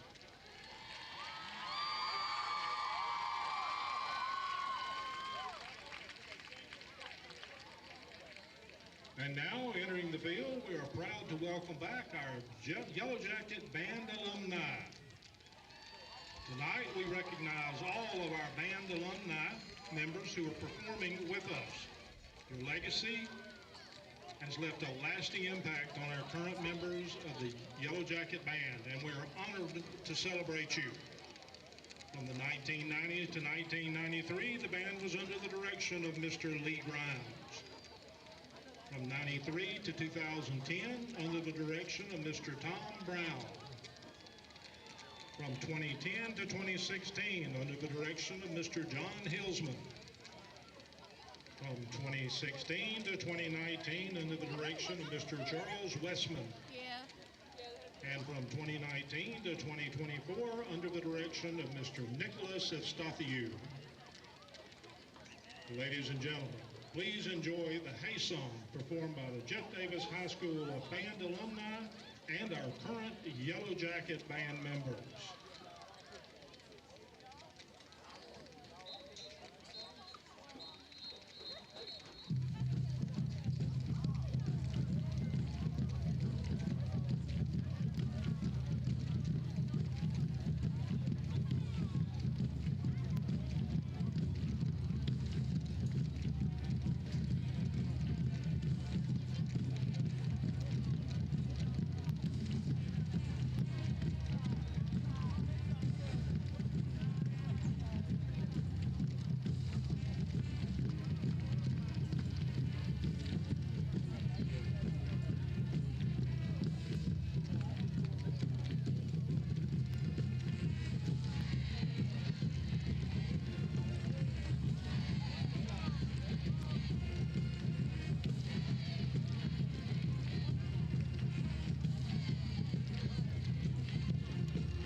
Ladies and gentlemen, the Jeff Davis High School Band alumni and our current Yellow Jacket Marching Band.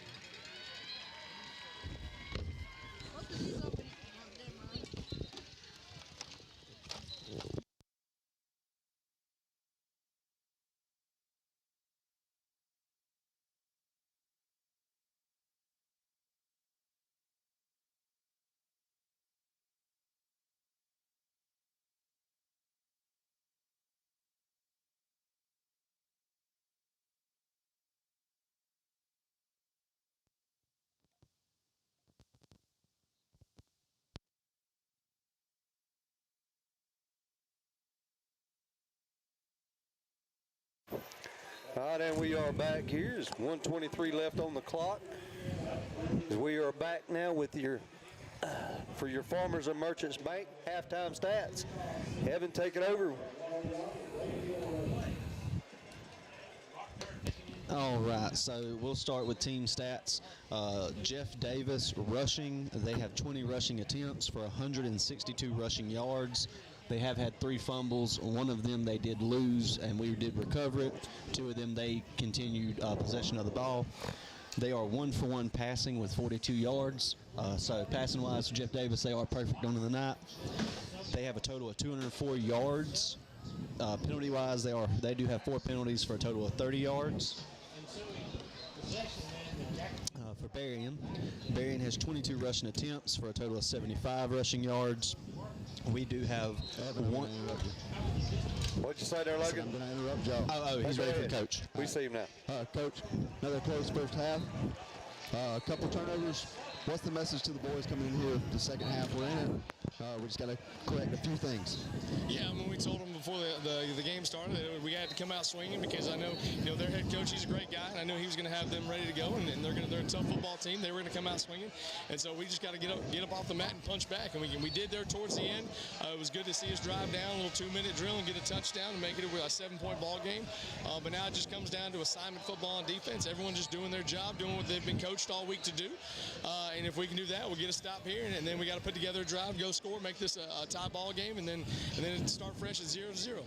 Well, thank you, Coach. Go get them. That is your Rick's Body Shop's coach's conversation. Evan, let's go ahead and finish these stats. All right, so Berrien again, 22 rushing attempts, 75 total rushing yards. We do have 1 fumble, which we also did lose. So we are 0 for 1 on the fumble compared to them at 2 for 3. Passing.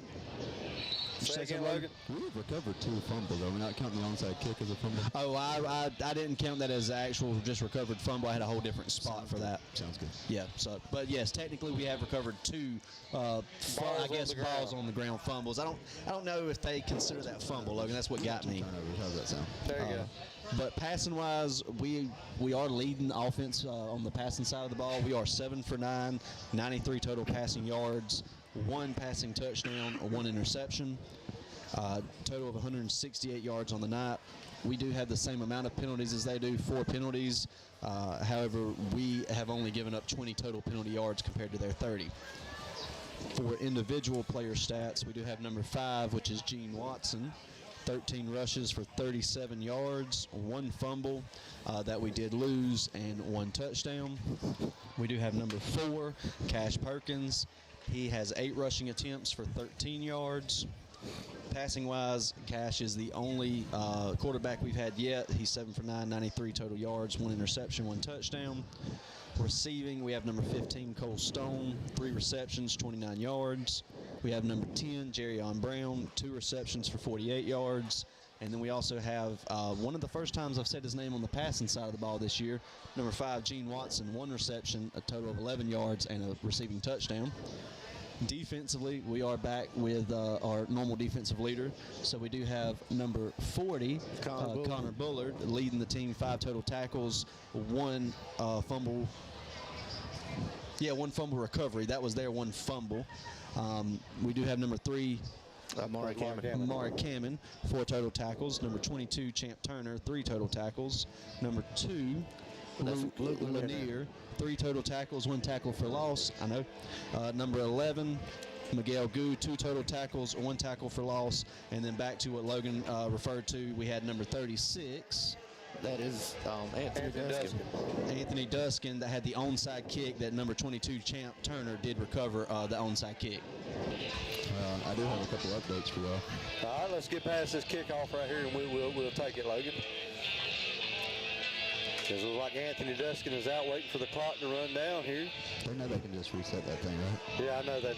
I figure they know that, but. And we'll get some more Magnolia Urgent Care sideline updates down there from Logan.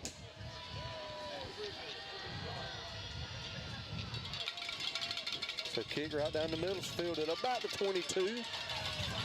Waiting on his blockers, and great open field tackle there by Bullard. Well, so part of the update here was Luke Lanier essentially has a club for a left hand right now. It's all taped up, but he is on the field. Okay.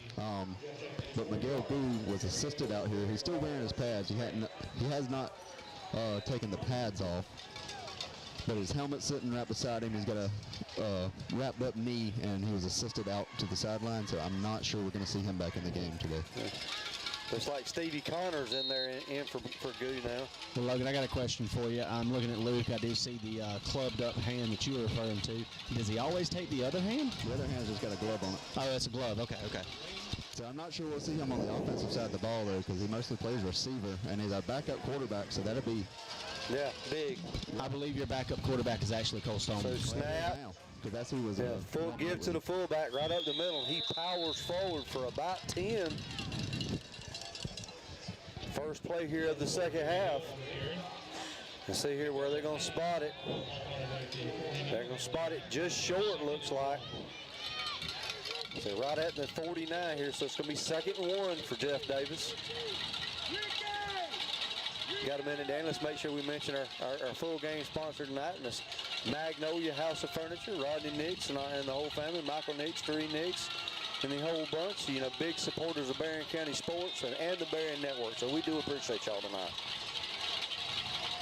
So snap, give to the fullback again. Big hole right the middle. He is gone. Nobody will catch him. Touchdown. As he broke through that first line of containment there was nobody. Everybody went with the quarterback. They thought he kept the ball. Everybody went with the quarterback, and there was nobody there to touch him. So second play from scrimmage here in the second half. Jeff Davis scores. It is now 27-14. Awaiting the extra point here.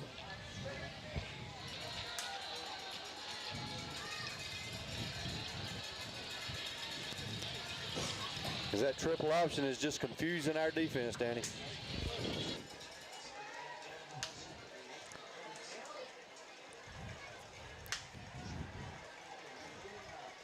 So there's a snap, kick is up, and it is good.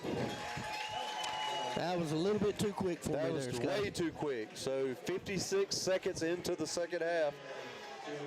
Jeff Davis scores once again. And let's see here if we can get some more Farmers and Merchants Bank score updates here. Here's one that wasn't on the sheet. Lowndes is up on Tifton, 14-0. Richmond Hill's up 17-7 over Camden. Benedictine's up 14-7 over Warner Robins. Valdosta is up 14-12 over Colquitt County. That's a tough game right there. Everybody hold your horses here when I say this, all right? Are you ready? Unless this is a misprint. Thomasville, 27. Worth County, 7. Oh, my goodness. That's what we'll have next week. Yeah, surprising. Worth County. Yes. Another surprise here. Pierce County and Cook tied at 13.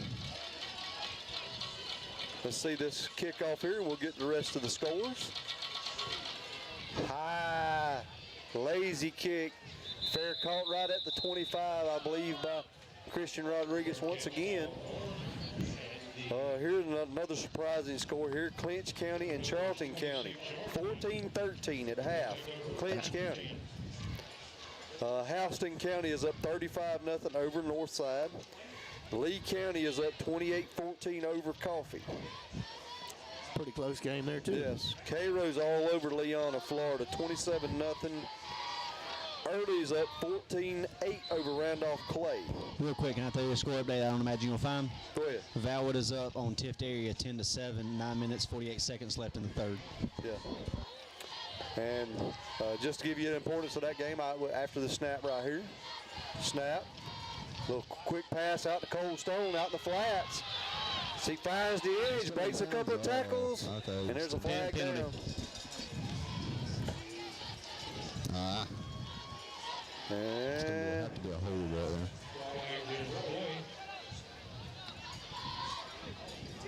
And you are right, Logan. It is against Berrien, so it's going to back them up there. Man, that play happened so quick. I don't see how we had a chance to hold. Yeah. But 3 weeks ago, Val Woods, senior quarterback, Tate Snellgrove, the year before had broke his leg. Basically, same play, same injury. Yeah, same injury, same leg, almost same spot as I was told. So, 2 years in a row. Last year they had a freshman that stepped in his place, and this year same guy, sophomore, stepping in his place. 22, Logan.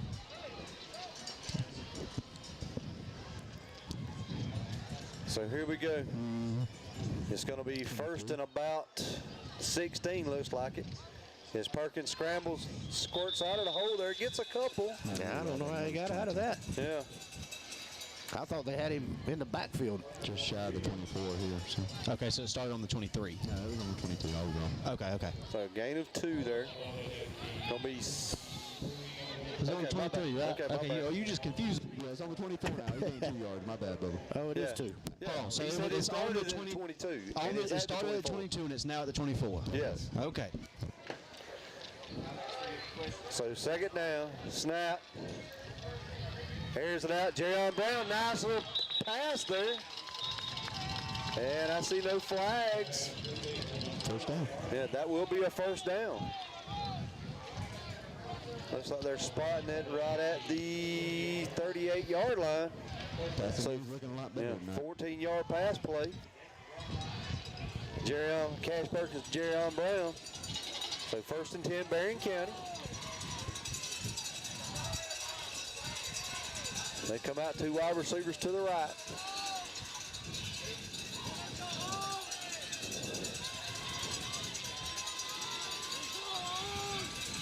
Snap, give to Watson. And I thought for a minute his helmet popped off there. Yeah, I just seen something pop loose out of that crowd. I don't know what it was. So second down after about a 5-yard run for Watson.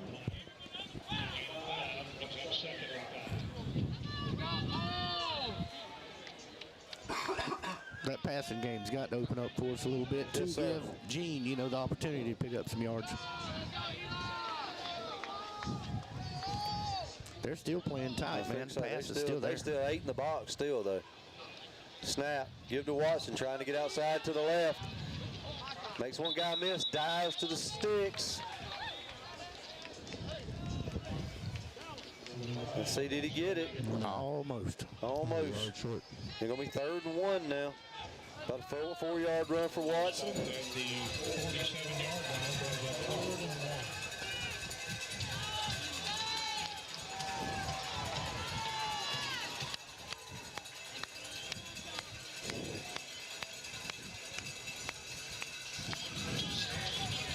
So we await the play to come in here. Flip wide receivers are to the left now. Snap. Give to Watson. Right up the middle. Big hole. Fighting forward. Oh, that had to be a face mask. They were trying to strip the ball there, it looks like. He had a hold of his ball, and the problem is he just holds a high tight guard on it. And they're going to spot him all the way to the 35-yard line.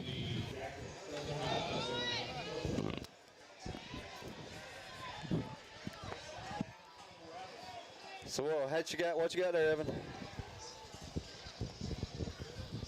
His longest to the night, 18 yards. So snap, keeper by Perkins, trying to find a hole. He may have gained 1 there. Yeah, he may have gained 1. Let's see here what they give him. I do believe this guy on this side is giving him 1. My guy's got him on the solid. Yeah. So, yeah, they gave him 1. So, 2nd and 9. And, Danny, that's what you were alluding to earlier, We can get that passing game going. It's going to open up the box there for Gene Watson to get some nice runs here. So, but the safety's still in the box. yeah, I noticed that too. I mean, they're giving it to us. They're giving it to us right here. Like I say, if I count, there's 8 guys in the box still. Yep. I mean, they're man coach. Unless they drop that safety back quick. So they're, like I say, they're challenging us, trying to make us. Gene Watson, another big run right up the middle. The offensive line's doing work right now, though. Yes, sir. In the box. That was a hole right there. So about a 12-yard run there for Watson as he gets inside the 25 to the 23.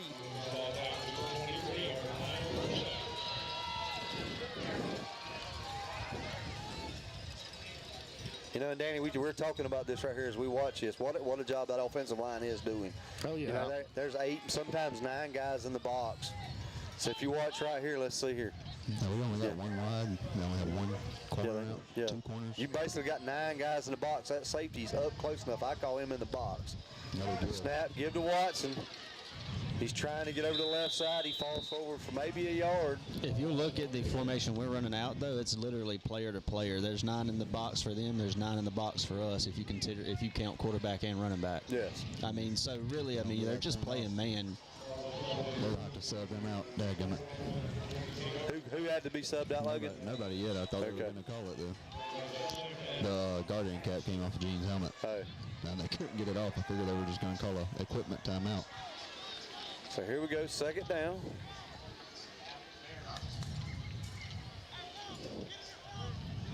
So as they come out, 3 wide receivers, 2 to the right, 1 to the left. Whoever rides on an island over here. Snap. Perkins looking, pressuring now, rolling. As he goes back to the other side, he's going to try to see if he can get away. Get out of bounds, throw it away, something. And down the field. Oh, incomplete. He had Cole Stone standing wide open in the end zone. Yeah. But he had to get it past like 5 people. Right. I think he was looking at Jerry, did not realize that Cole was standing wide open in the back of the end zone. Well, Cole was right behind Jerry. Yeah. But Jerry is a little taller than Cole. I thought Cole was going to catch it off the deflection. So 3rd down here. They have 3rd and 8 on the board. Come out, same formation. Snap. Yep, they're going to get Jerry on for moving a little quick there. I think he jumped just a little early. If you'll notice, too, they're double covering Jerry on. They're not showing it until he moves, and then that safety safety's goes backing over up. every time. He's lining up on this side. I trust Taylor to catch it. Throw it to him. The only issue is it's such a far throw. Yes, it is. That's why you roll in that direction. I mean, he was right-handed, so it would be going towards his good side. So that's why most time you see them, they're going to Cole Stone. It's just a quicker throw. Well, we know we're in 4 down territory, so. Definitely.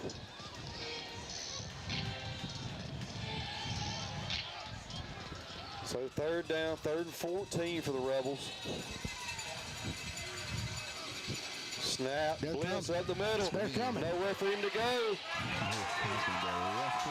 Big loss for Berrien County. Yeah, he couldn't get away from him and even try to throw it away there. So.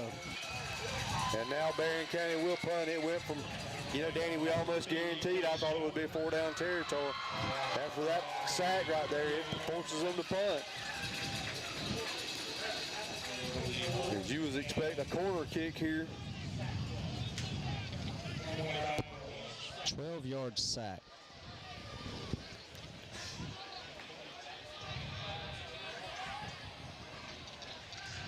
So Bullard in the punt. Snap, high snap, but control. Gets away, high hanging kick. They let it bounce, and it takes a Berrien County bounce. Just stops right there. So inside the 10 at about the 8-yard line. We got to stop them, though, guys. We cannot let them go back down there and do it again. So Jeff Davis come back out on the field here. They lead 28-14, 5:09 left here in the 3rd quarter. Ball's at the 8. Yeah. So Berrien County's pinned them deep in their territory here. Let's see what they can do with it. I mean, Scotty, it's easy for me to see now because I've been watching it so closely. They blitzing him on 3rd down, pretty much that every time, but only on 3rd down. When they do that screen, if we had a little screen set up right there, there is nobody is wide open. And So here they go, motion, snap, give to the fullback, I believe. You say 20 was the first one, Logan? Yeah, that was Zayden Seeley.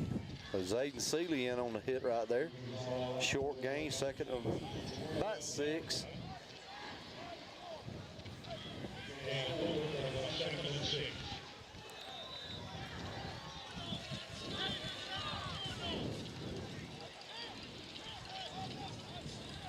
Back up to the line of scrimmage here. Snap. Get to the fullback again, right up the middle. As he's just trying to power forward, but all of them are just a host of rebels pushing him back. Yeah. Gain of about 2, maybe. It's like it's going to be about 3rd and 4. Overcorrect, maybe. Say that again, Logan. Correct. I was thinking the word. I was trying to think of over-adjust. We were stopping them at the middle. Well, here comes the triple option right here. Yeah, I can almost guarantee it. Yeah, you would almost guess they're going to try to get out wide on us. That's what they've done on 3rd down. So 4 yards. I mean, honestly, Danny, other than the pitch play, is it a true triple option, or is he just is he being told it's pitch, so you pull it from the fullback? Quarterback keeper around the edge. Can we catch him? Can Champ run him down? He's at the 10.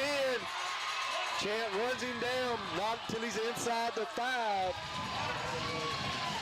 And Champ may be out of breath.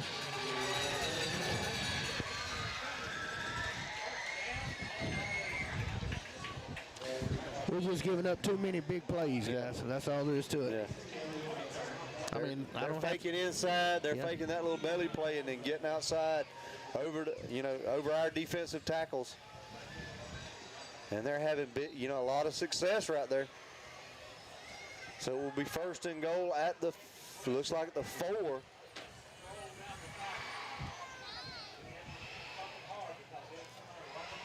Snap, give to the fullback. He just powers forward. Touchdown.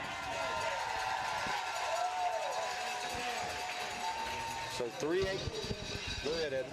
If you were curious, that was an 81-yard rush to the 5-yard line. I was waiting for you to say something.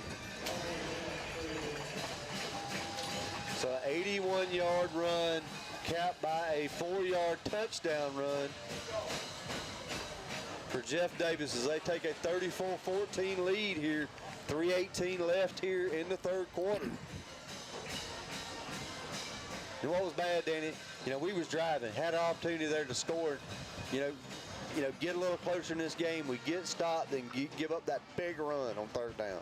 Yeah, I mean, like I was saying a few years ago, that bend don't break defense. I mean, we're doing a fine job other than 1 or 2 plays, and they just break the big one on us. And, they're just having some big plays on 3rd downs. I mean, we're getting them to 3rd down, and they're doing that little option, whatever you want to call it, triple option. Whatever. Run, keep, whatever you want to call it. But it's working. So 3:18 left here in the 3rd. Jeff Davis now up 35-14. As the Berrien County kickoff return team takes the field.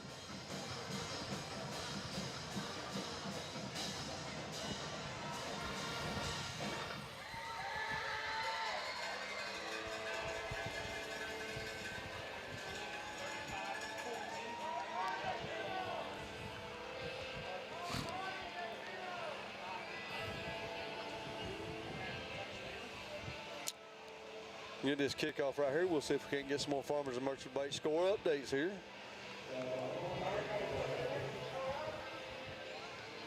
I was going to go back to Cash, and any other time I would have said, you just cannot take a sack right there. But honestly, he had no chance to get rid of the ball, honestly, because he couldn't get outside of the pocket to throw it away. High kick once again to Christian Rodriguez. It's fielded about the 24.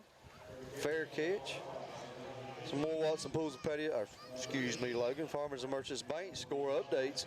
Pierce County now up 20-13 over Cook. Turner County up 21-14 over Irwin. Thomasville now 27-14 over Worth. Valwood up 17-7 over Tift area. Fitzgerald all over Brantley County 28-0. Richmond Hill up 24-7 over Camden. Brooks is up 30-0 over Lanier. At halftime, Thomas County Central's up 41-0 over Veterans. Let's get this snap here. We'll get some more scores. Snap. Perkins rolls to the left, looking. Gets it loose and overthrown. Cole Stone intended receiver. Let's see here. Lowndes is up 14-0 over Tift. Richmond Hill still up 17-7 over Camden. Benedictine still up 14-7 over Warner Robins. Still 14-12 Valdosta over Colquitt. And I believe that is all your Farmers and Merchants Bank score updates. So second down here, snap. Perkins looking, throws. Oh, almost picked off. Trying to get Cole Stone once again, and just a little behind him there. So going to be third down now, 3rd and 10. 3:06 left here in the third.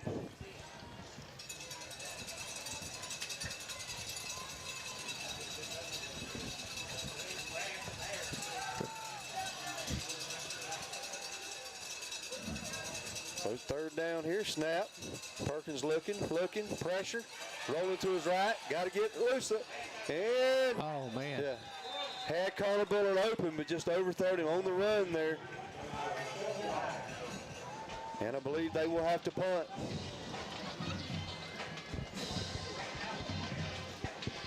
So really not what the Berrien County defense really needed right here, Danny. The offense didn't need a 3 and out, so. No, and Bullard was wide open on that one.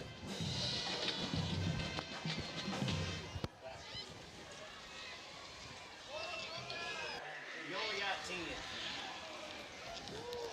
Is they're trying to tell them they only got 10 on the field.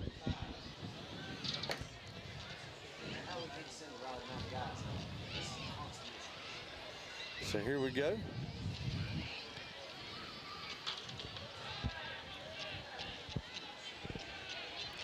Snap. They're coming after it, but Bullard gets it away.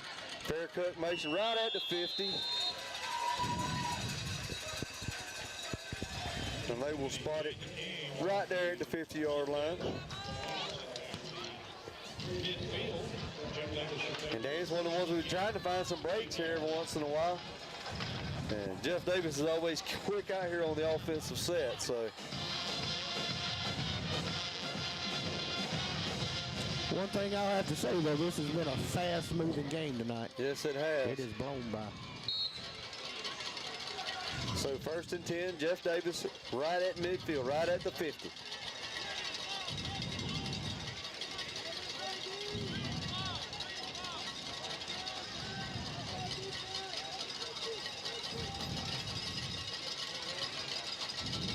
Snap.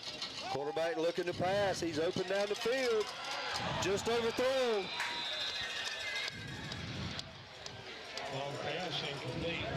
This Cole Stone looks to be a little upset there. I don't know if that was a busted coverage or what that was. But the pass does fall incomplete. Be second down, 2nd and 10.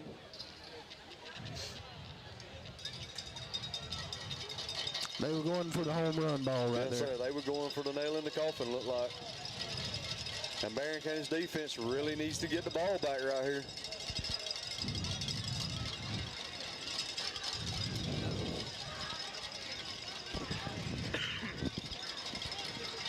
So Jeff Davis taking their time, letting the clock run. Snap, quarterback keeper. We just meet him right there. I believe that's a tackle for loss. It is. I see Connor Bullard and Taylor Elias getting up.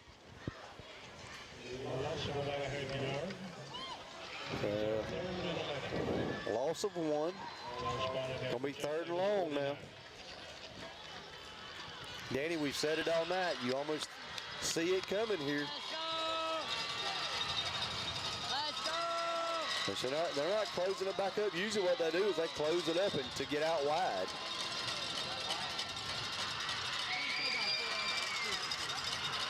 I honestly think you may see another pass right here. I think you might be right. As you see the alignment, play clock's under 5 now.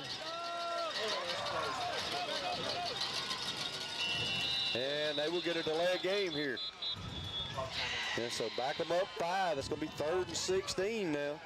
Call the timeout. Got it just in time.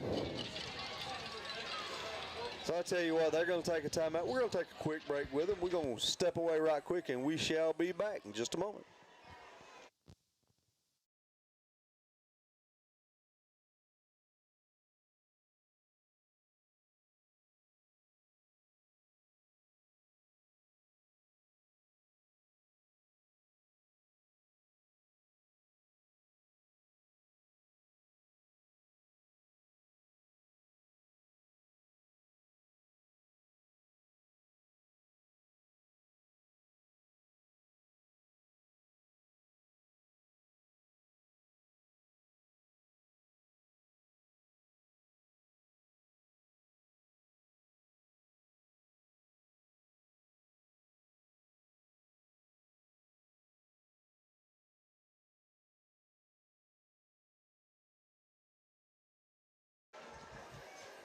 Then we are back here. Jeff Davis comes back out, takes the field. 3rd down, 3rd and 11.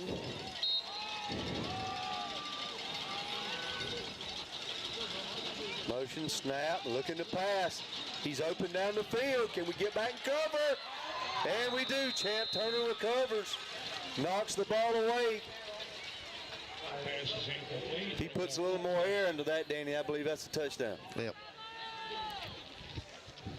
At least we know he's not a passing quarterback. There you go. He didn't need more air under it. He just needed to throw it a little further. If he could have just led the receiver. I think the problem is he put too much air under it. Yeah.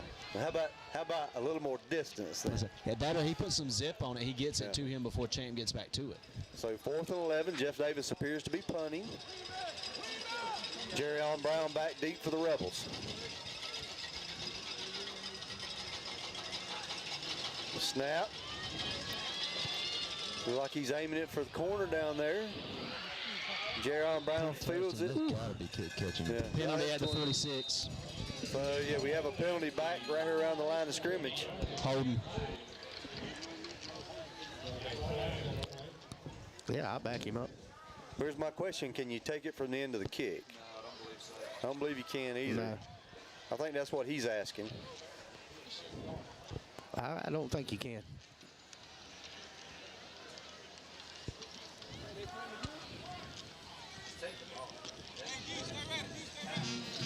So as we await the call here. I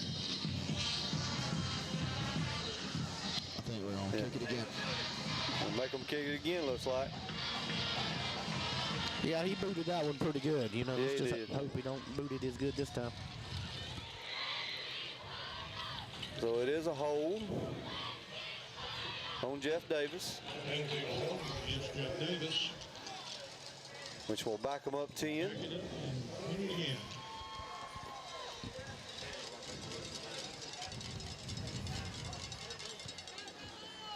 Nothing else, maybe this gives Jerry Allen Brown an attempt to run this back. I'm telling you, I hope so. I want to see him return one. So Berrien County defense gets the stand here.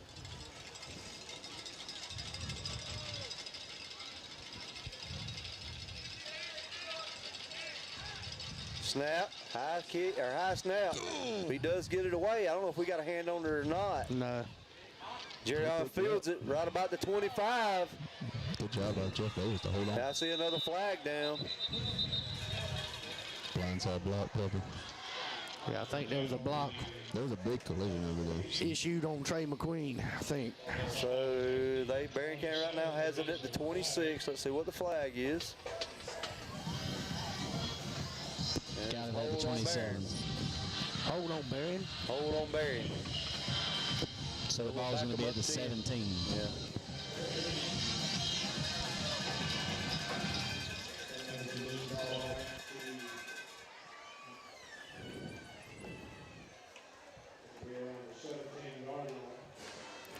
So Berrien County will have it after all that. 1st and 10 from their own 17. 37.8 seconds left here in the 3rd quarter.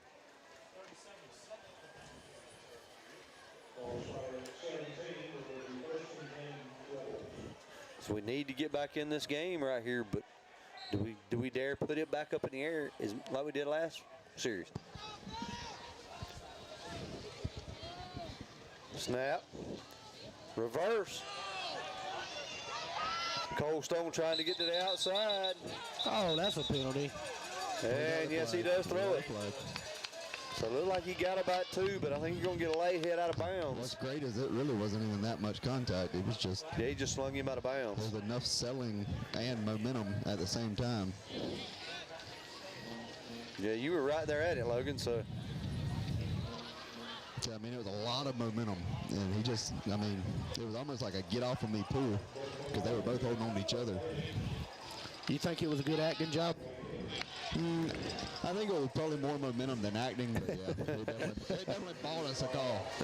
So after the penalty, 15-yard penalty against Jeff Davis, Berrien County have it 1st and 10 at their own 34. 30.6 seconds left here in the 3rd. Jeff Davis up 35-14.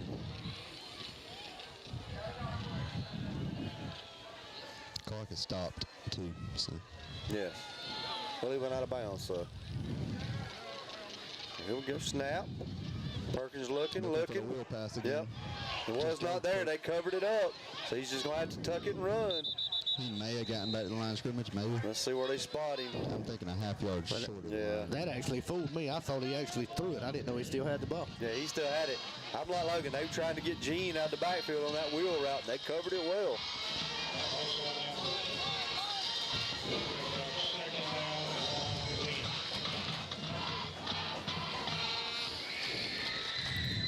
So it's going to be 2nd and 11 with 21.8 seconds left now.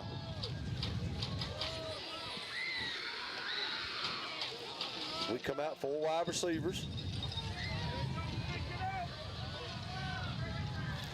Motion, snap. Perkins looking. Got Connor Billard open, makes the catch, breaks inside, breaks another tackle. He gets out across the 35 to about the 33-yard line. That's the first pass to Connor this year. Yeah, I believe so. So on that last drive also, he was wide open on first down. So let's see here, 12.6 seconds left. Let's see here what Berrien County does. Well, he'd be a good one to throw it to because he does not have any stats showing They're of holding it until they anything. spot the chains. Snap. Perkins looking. And nobody. Double covered. That's not the best throw. Yeah. I don't know what we're yelling for there. No problem there. So incomplete and intended for Taylor Ice there. I mean, I think Cash is trying to make it a little too hard to try to make something happen. I understand what he's doing. Would have been the better option there. Yeah. At least in single coverage. So I don't know that he was any more open. Yeah. 2.9 seconds left here in the third. It's going to be 2nd and 10 for Berrien. As they go empty backfield now, 5 wide receivers. Gene Watson out wide to your right. Snap, little quick pass, Jalen Brown, and it's picked off. He did not get his head around. And that ball was trying to go up to him. And after the interception, they run it back. They will spot the ball at about the 33-yard line.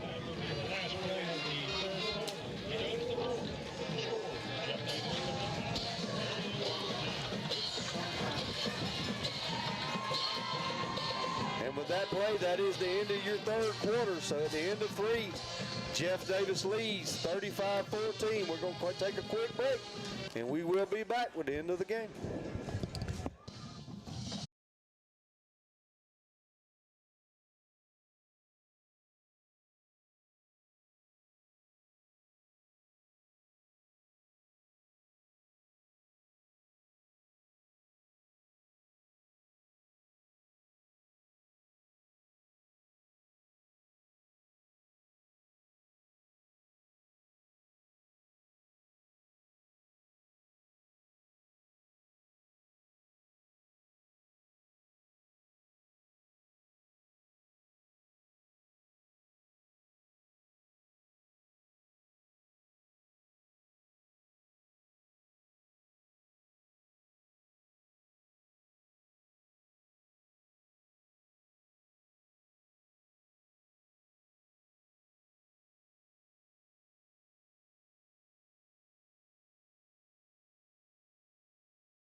And we are back here, 12 minutes on the clock here in this 4th and final quarter.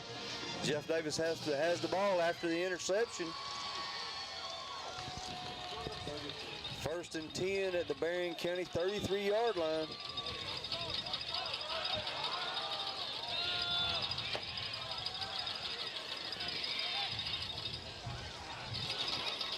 Snap, give to the fullback right up the middle.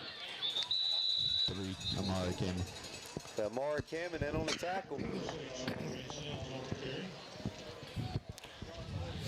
Nice game for Jeff Davis. Give him about 6 yards. It's going to be 2nd and 4, looks like.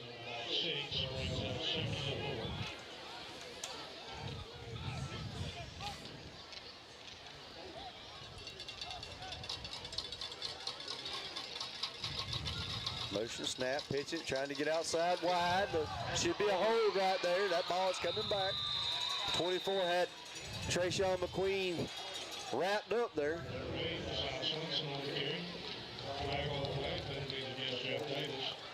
So that's going to back them up 10.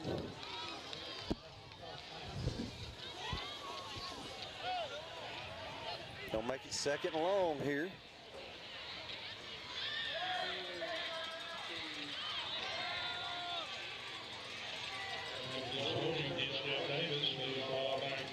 And moves it back inside the 30 at the 29. Gonna make it second and about 14, 15 yards.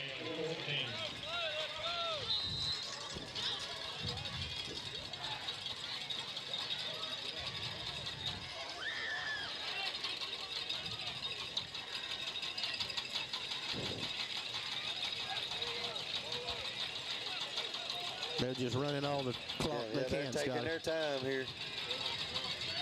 Snap. Quarterback keeper right up the middle. Brought down by Champ Turner. Short gains. He gets out to about the 35.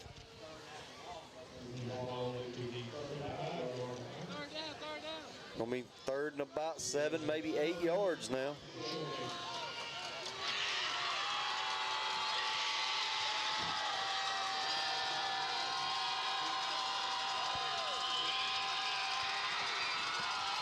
You hear our band getting loud over there, trying to help the defense all they can.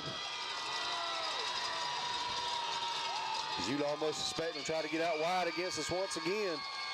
Snap, quarterback pitches it out wide here to the right. Down the sideline he goes. One guy to run him down. Gene Watson can't get him touchdown. That was Trayshawn. Was it Trayshawn? Yeah.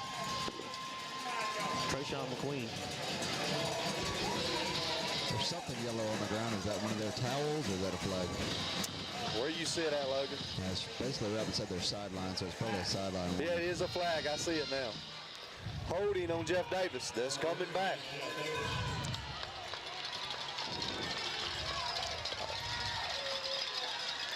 Did y'all see it?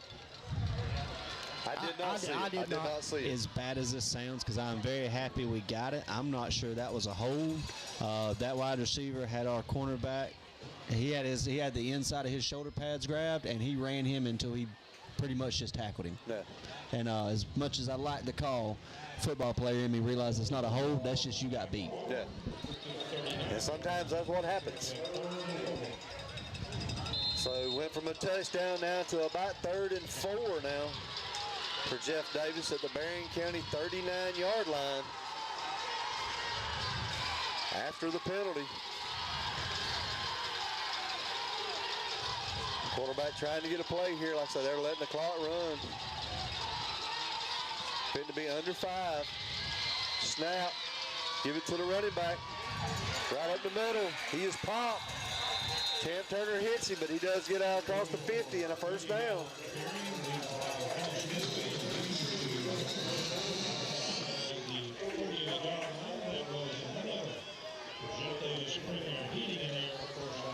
So right now, Danny, they have not had an answer for this running game tonight. No, because they haven't passed it much. Yeah. 3, maybe 4 times is my guess. 3 times to be exact.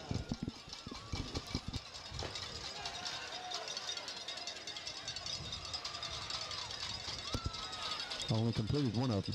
Yeah. So fit to be under 9 minutes here left in the 4th. Jeff Davis in control. Snap. Quarterback keeping, looking to pass. And Duskin puts some pressure on him, but not before it completed. Down the field, trying to get him down. Can't do it. Touchdown. I spoke too soon. I believe that is a 48-yard touchdown pass for Jeff Davis. Anthony Duskin applying pressure there to the quarterback, Danny. He does get it away, finds a wide open man down the field. And he does the rest. So 8:45 left on the clock. Jeff Davis now up 41-14 over your Rebels.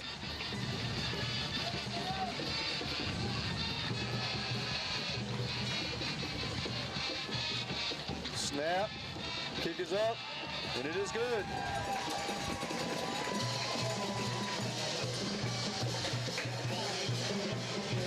So 8:45 left on the clock here. Berrien County down 42-14. I tell you what, let's see if we can't get some more Farmers and Merchants Bank score updates here.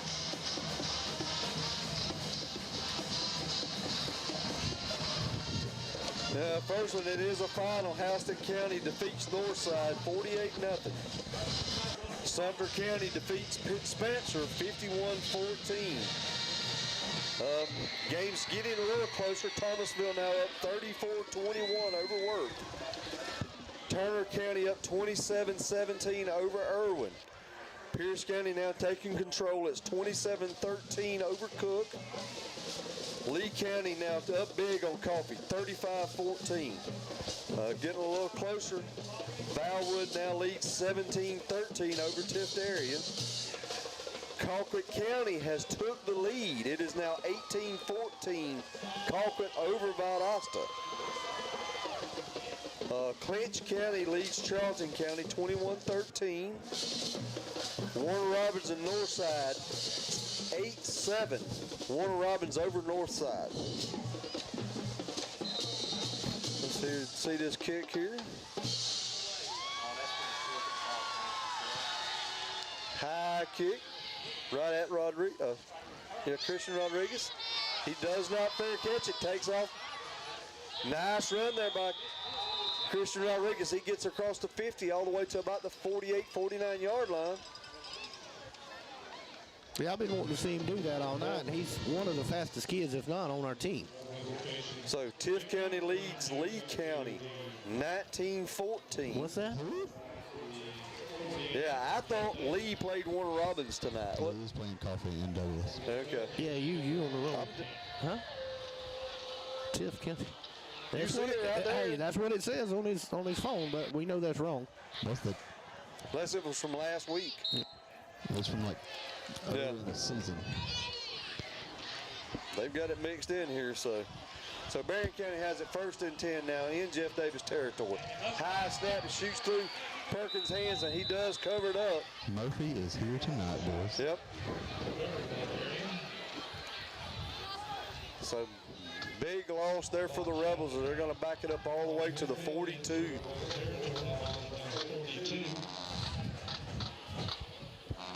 So big loss there for the Rebels. This is going to be second and about 20. Loss of 10. So snap, Perkins looking, gets the ball out quick.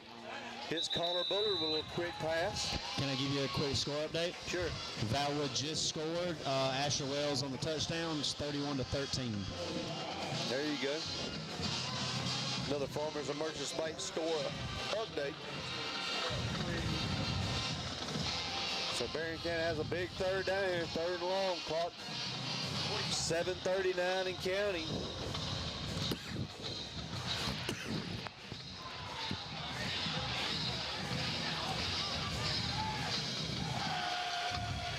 Snap, low snap. Perkins controls it, gets it to Jerryon Brown. Just nowhere to go, and he fumbles it. And let's see here what they call. I don't know who really got it, but they're calling us down with it. Now they're calling him down by contact, but it is a loss of about 3. If they're going to look like they're going to spot the ball at the 41. So it's going to be 4th and about 21 now for your Rebels. No, they're going to spot it back at the 42, so it's going to be 4th and 20.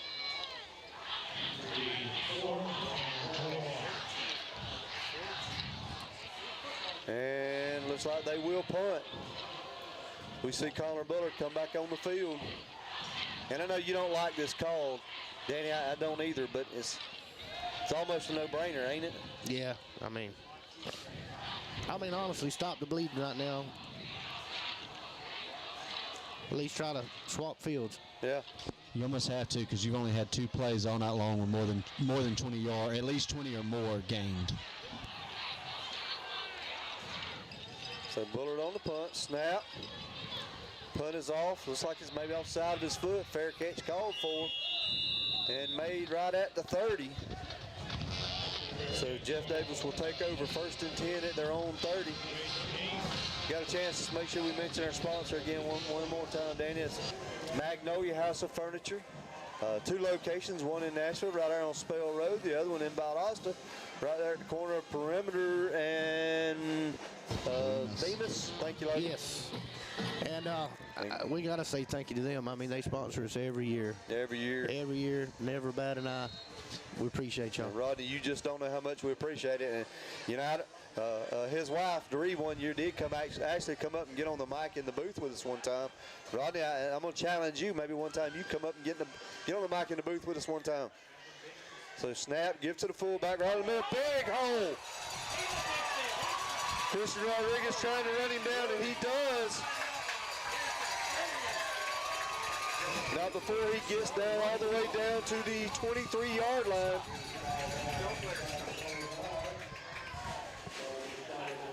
So big run there for Jeff Davis. Once again, his triple option has just confused us all night long, Danny. He wasn't even touched, man. No. It's almost like they were expecting the pitch or something there. Yeah.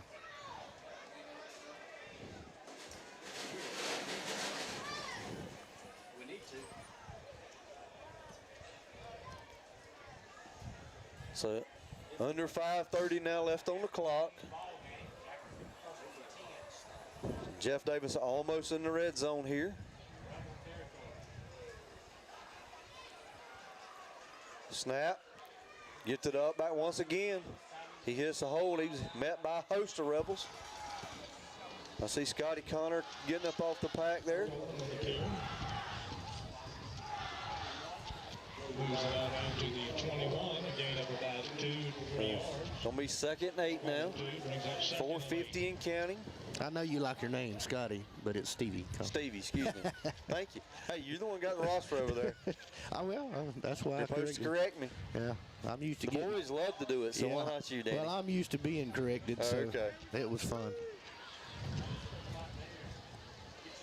But Jeff Davis letting this clock run down. Got a final for y'all if y'all would like it. Let's have it. So Valwood did go final. They beat Tift Area 31-13. There's your Farmers and Merchants Bank score update. Another give right up the middle once again. 20. Number 20. That is Zayden Seeley in on the tackle. Gonna be 3rd and short now as they're spotting it at about the 16 now.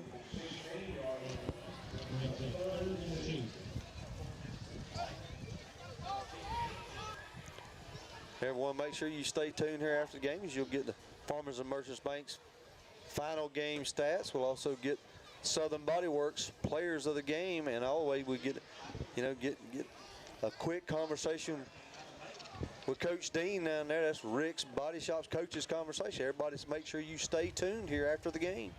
Snap, give to the back, right up the middle once again, and I believe he does get the first down as he's fell forward to about the 12.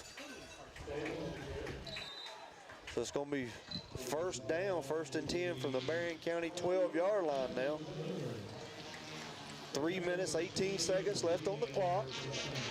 Jeff Davis in control of this game.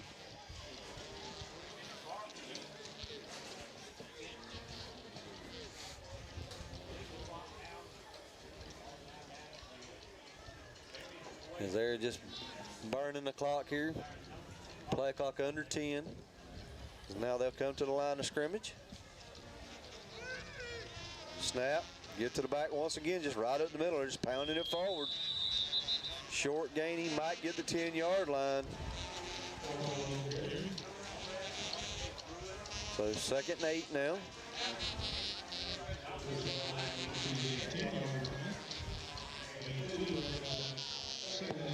And Danny, it's one of the performances right there. You know, we knew coming over here their running game was that was their bread and butter. You know, coming here, didn't really throw the ball. We thought, you know, with, you know, games we had seen already, you know, we had really struggled against the pass. It was a running game I thought was our strength. And yeah, we seen tonight, you know, Jeff Davis, you know, has a real good running game. So snap, get to the back once again. Looks like that 36 in with initial contact. That is Anthony Duskin. As he falls forward and gets down to about the 7, maybe the 6. Gonna be 3rd down. 1:45 and counting. Can the defense make a final stand here?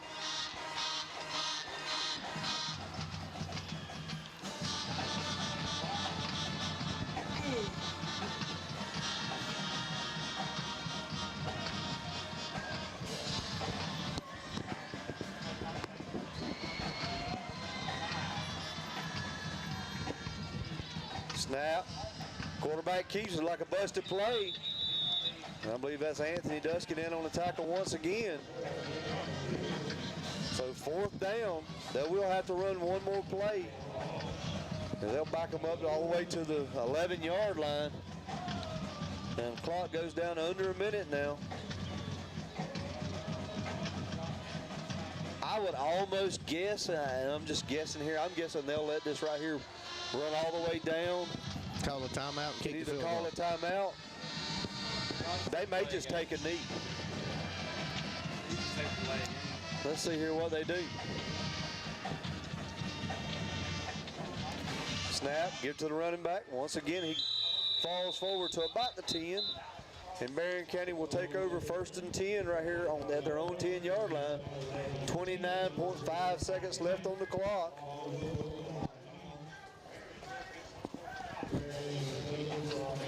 I don't know if we have a play to score 28 points yet.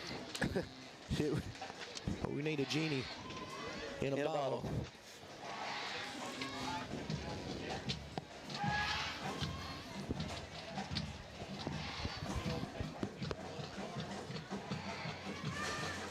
I think we just,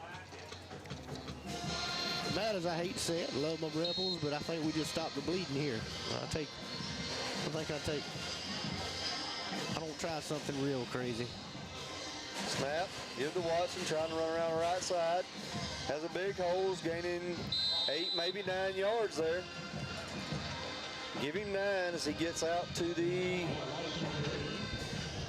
I think we just gonna let it run out, guys. 19-yard line. So 2nd and 1. 12 seconds, 10 seconds.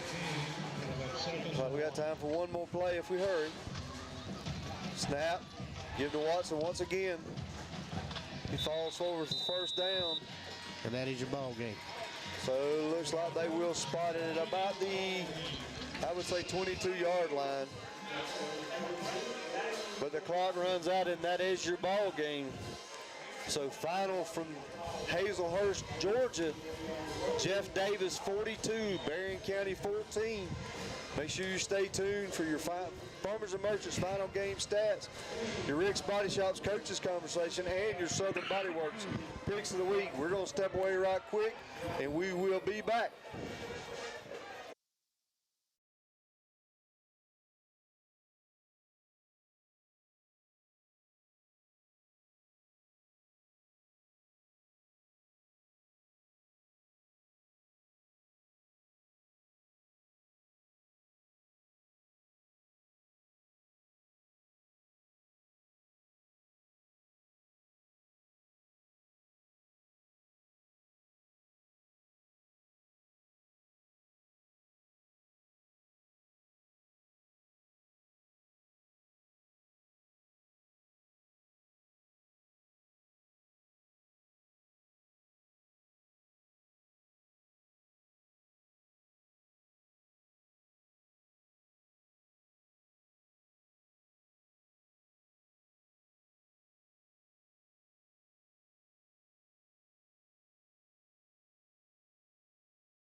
And we are back here all the way from Hazelhurst, Georgia. Berrien County has been defeated 42-14 by the Jeff Davis Yellow Jackets. They are now 0-2 in region, Danny, and not the way we expected this region really to start for your Rebels this year. So what do you say, you know? Well, I mean, everybody else that we've played, we've been pretty much in the game. We got taken out of the game kind of early tonight. We didn't have an answer for that offense, the running. We just couldn't stop the run. Not good enough. Looks like, Logan, you may have Coach Dean down there with you. When you get ready, I'll let you take it over and get this Rick's Body Shop coaches conversation started here. With us, Coach. Coach, tough game.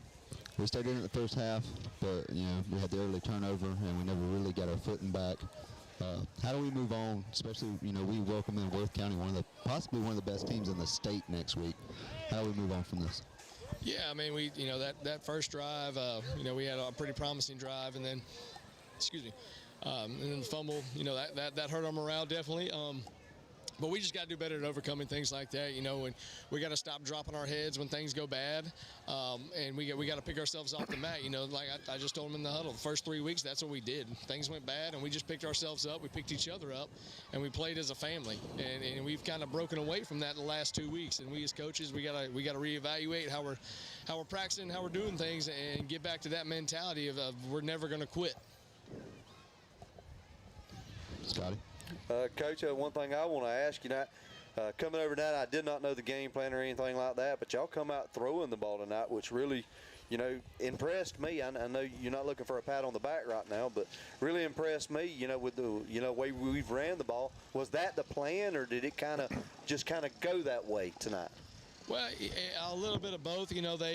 We knew, teams are starting to gear up and just load up the box against us and focusing on Gene and Cash running the ball. And we knew we had playmakers out wide that we needed to kind of get them the ball a little bit too to soften up that box. And Jerrion had a great night. He kind of had a little breakout night for him, which was great. Cole Stone used him a lot more on offense tonight. Tried to get him the ball a couple times as well. And so, yeah, I mean, the game kind of dictated it, but also we knew we were going to come out and throw it a little bit more than we had in the past. Danny? Yeah, Coach. Like I said, it's just, it was obvious.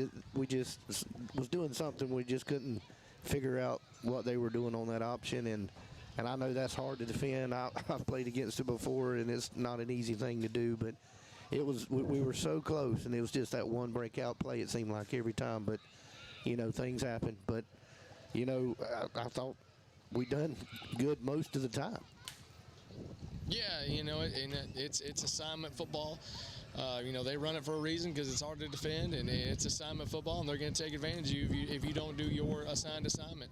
And a couple times we had people looking at other things instead of their reads, and that's when they just run right by you. And so we got to do a better job of coaching it up during the week, making sure we understand our fits and where we're going. Maybe getting some more reps at it, but we just got to clean it up. Yeah. Well, Coach, I don't know if you're interested. It doesn't matter. Thomasville and Worth are in a barn burner over. It's 34-28 Thomasville right now in fourth. Oh, wow. So a barn burner over there. Maybe they'll tire them out next week. Yeah, Worth County coming over here. They're a great football team. He's done a heck of a job there, and it's going to be a tall task for us. Yeah, I think we're up for the task, though, Coach, and I can't wait to see the game next week at home. I know the guys will be ready. So, I mean, go back to the drawing board, see if we can't get this stuff fixed, and we'll be ready next Friday night. Yes, sir. Thank you, Coach. That is your Rick's Body Shop coaches conversation. Danny, we've never really said it on air, but it's very obvious. That is a tough conversation for any coach. Of course. I mean, after a game like that, and I just all the credit in the world to Coach Dean over there, staying upbeat as much as he can after a loss and stuff like that.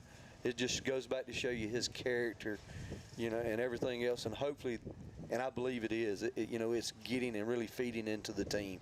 Well, and that's really all you can ask for. Well, he's a better man than me, but the what he's doing that for, I mean, is great that he does that, because, I mean, he's showing his players that, hey, I really don't want to do this right here either, but, you got to pick yourself up. You got to take responsibility for what's happened and go forward with it. Yeah. You know.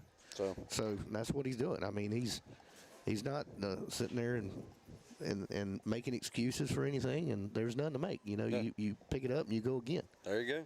So So that being said, Evan, if you are ready, we'll get into the Farmers and Merchants Bank's final game stats. Take it over. All right, so Jeff Davis finished the night with 39 rushing attempts, 329 rushing yards. They did have 3 fumbles, only lost 1. They were 2 for 4 passing with 90 passing yards. They did have a total of 419 yards on the night. Penalty-wise, they had 7 penalties for 65 yards. Our team stats, rushing, we had 35 rushing attempts, 109 rushing yards, 1 touchdowns, 2 fumbles, 1 of them was lost. Passing, we were 11 for 19, 141 yards, 2 interceptions, 1 touchdown. Total 250 total yards on the night. We did have 7 penalties for 45 yards. As far as player stats, so we did have number 5, Gene Watson, had a total of 20 rushing attempts, 89 rushing yards, 1 touchdown, 1 fumble that we did lose. Cash Perkins, number 4, had 13 rushing attempts, a total of 15 yards, 1 fumble on the night. We did recover that one. Cash was the only quarterback tonight, so he was 11 for 19, 141 yards, 2 interceptions, 1 touchdown. Receiving-wise, we had number 15, Cole Stone, 3 receptions for total 29 yards. Number 2, Luke Lanier, 1 reception for 5 yards. Number 10, Jerryon Brown, had 4 total receptions for 59 yards. Number 5, Gene Watson, 1 reception, 11 yards, and a touchdown. Number 40, Connor Bullard, had 2 total catches for a total of 37 yards. On the defensive side, what I had leading the team was number 3, Amari Kamen, 8 total tackles. Then we had number 40, Connor Bullard, 7 total tackles, 1 tackle for loss, 1 fumble recovery. We did have number 22, Champ Turner, with 5 total tackles, 1 pass deflection. You had number 2, Luke Lanier, 3 total tackles, 1 tackle for loss. And then also the last one I'll throw out there to you. I did skip a good one. So you did have number 20. That's Zayden Seeley. Yeah. Okay, I apologize for not knowing his name, but I hadn't got to call it very often. He did finish the day with 5 total tackles.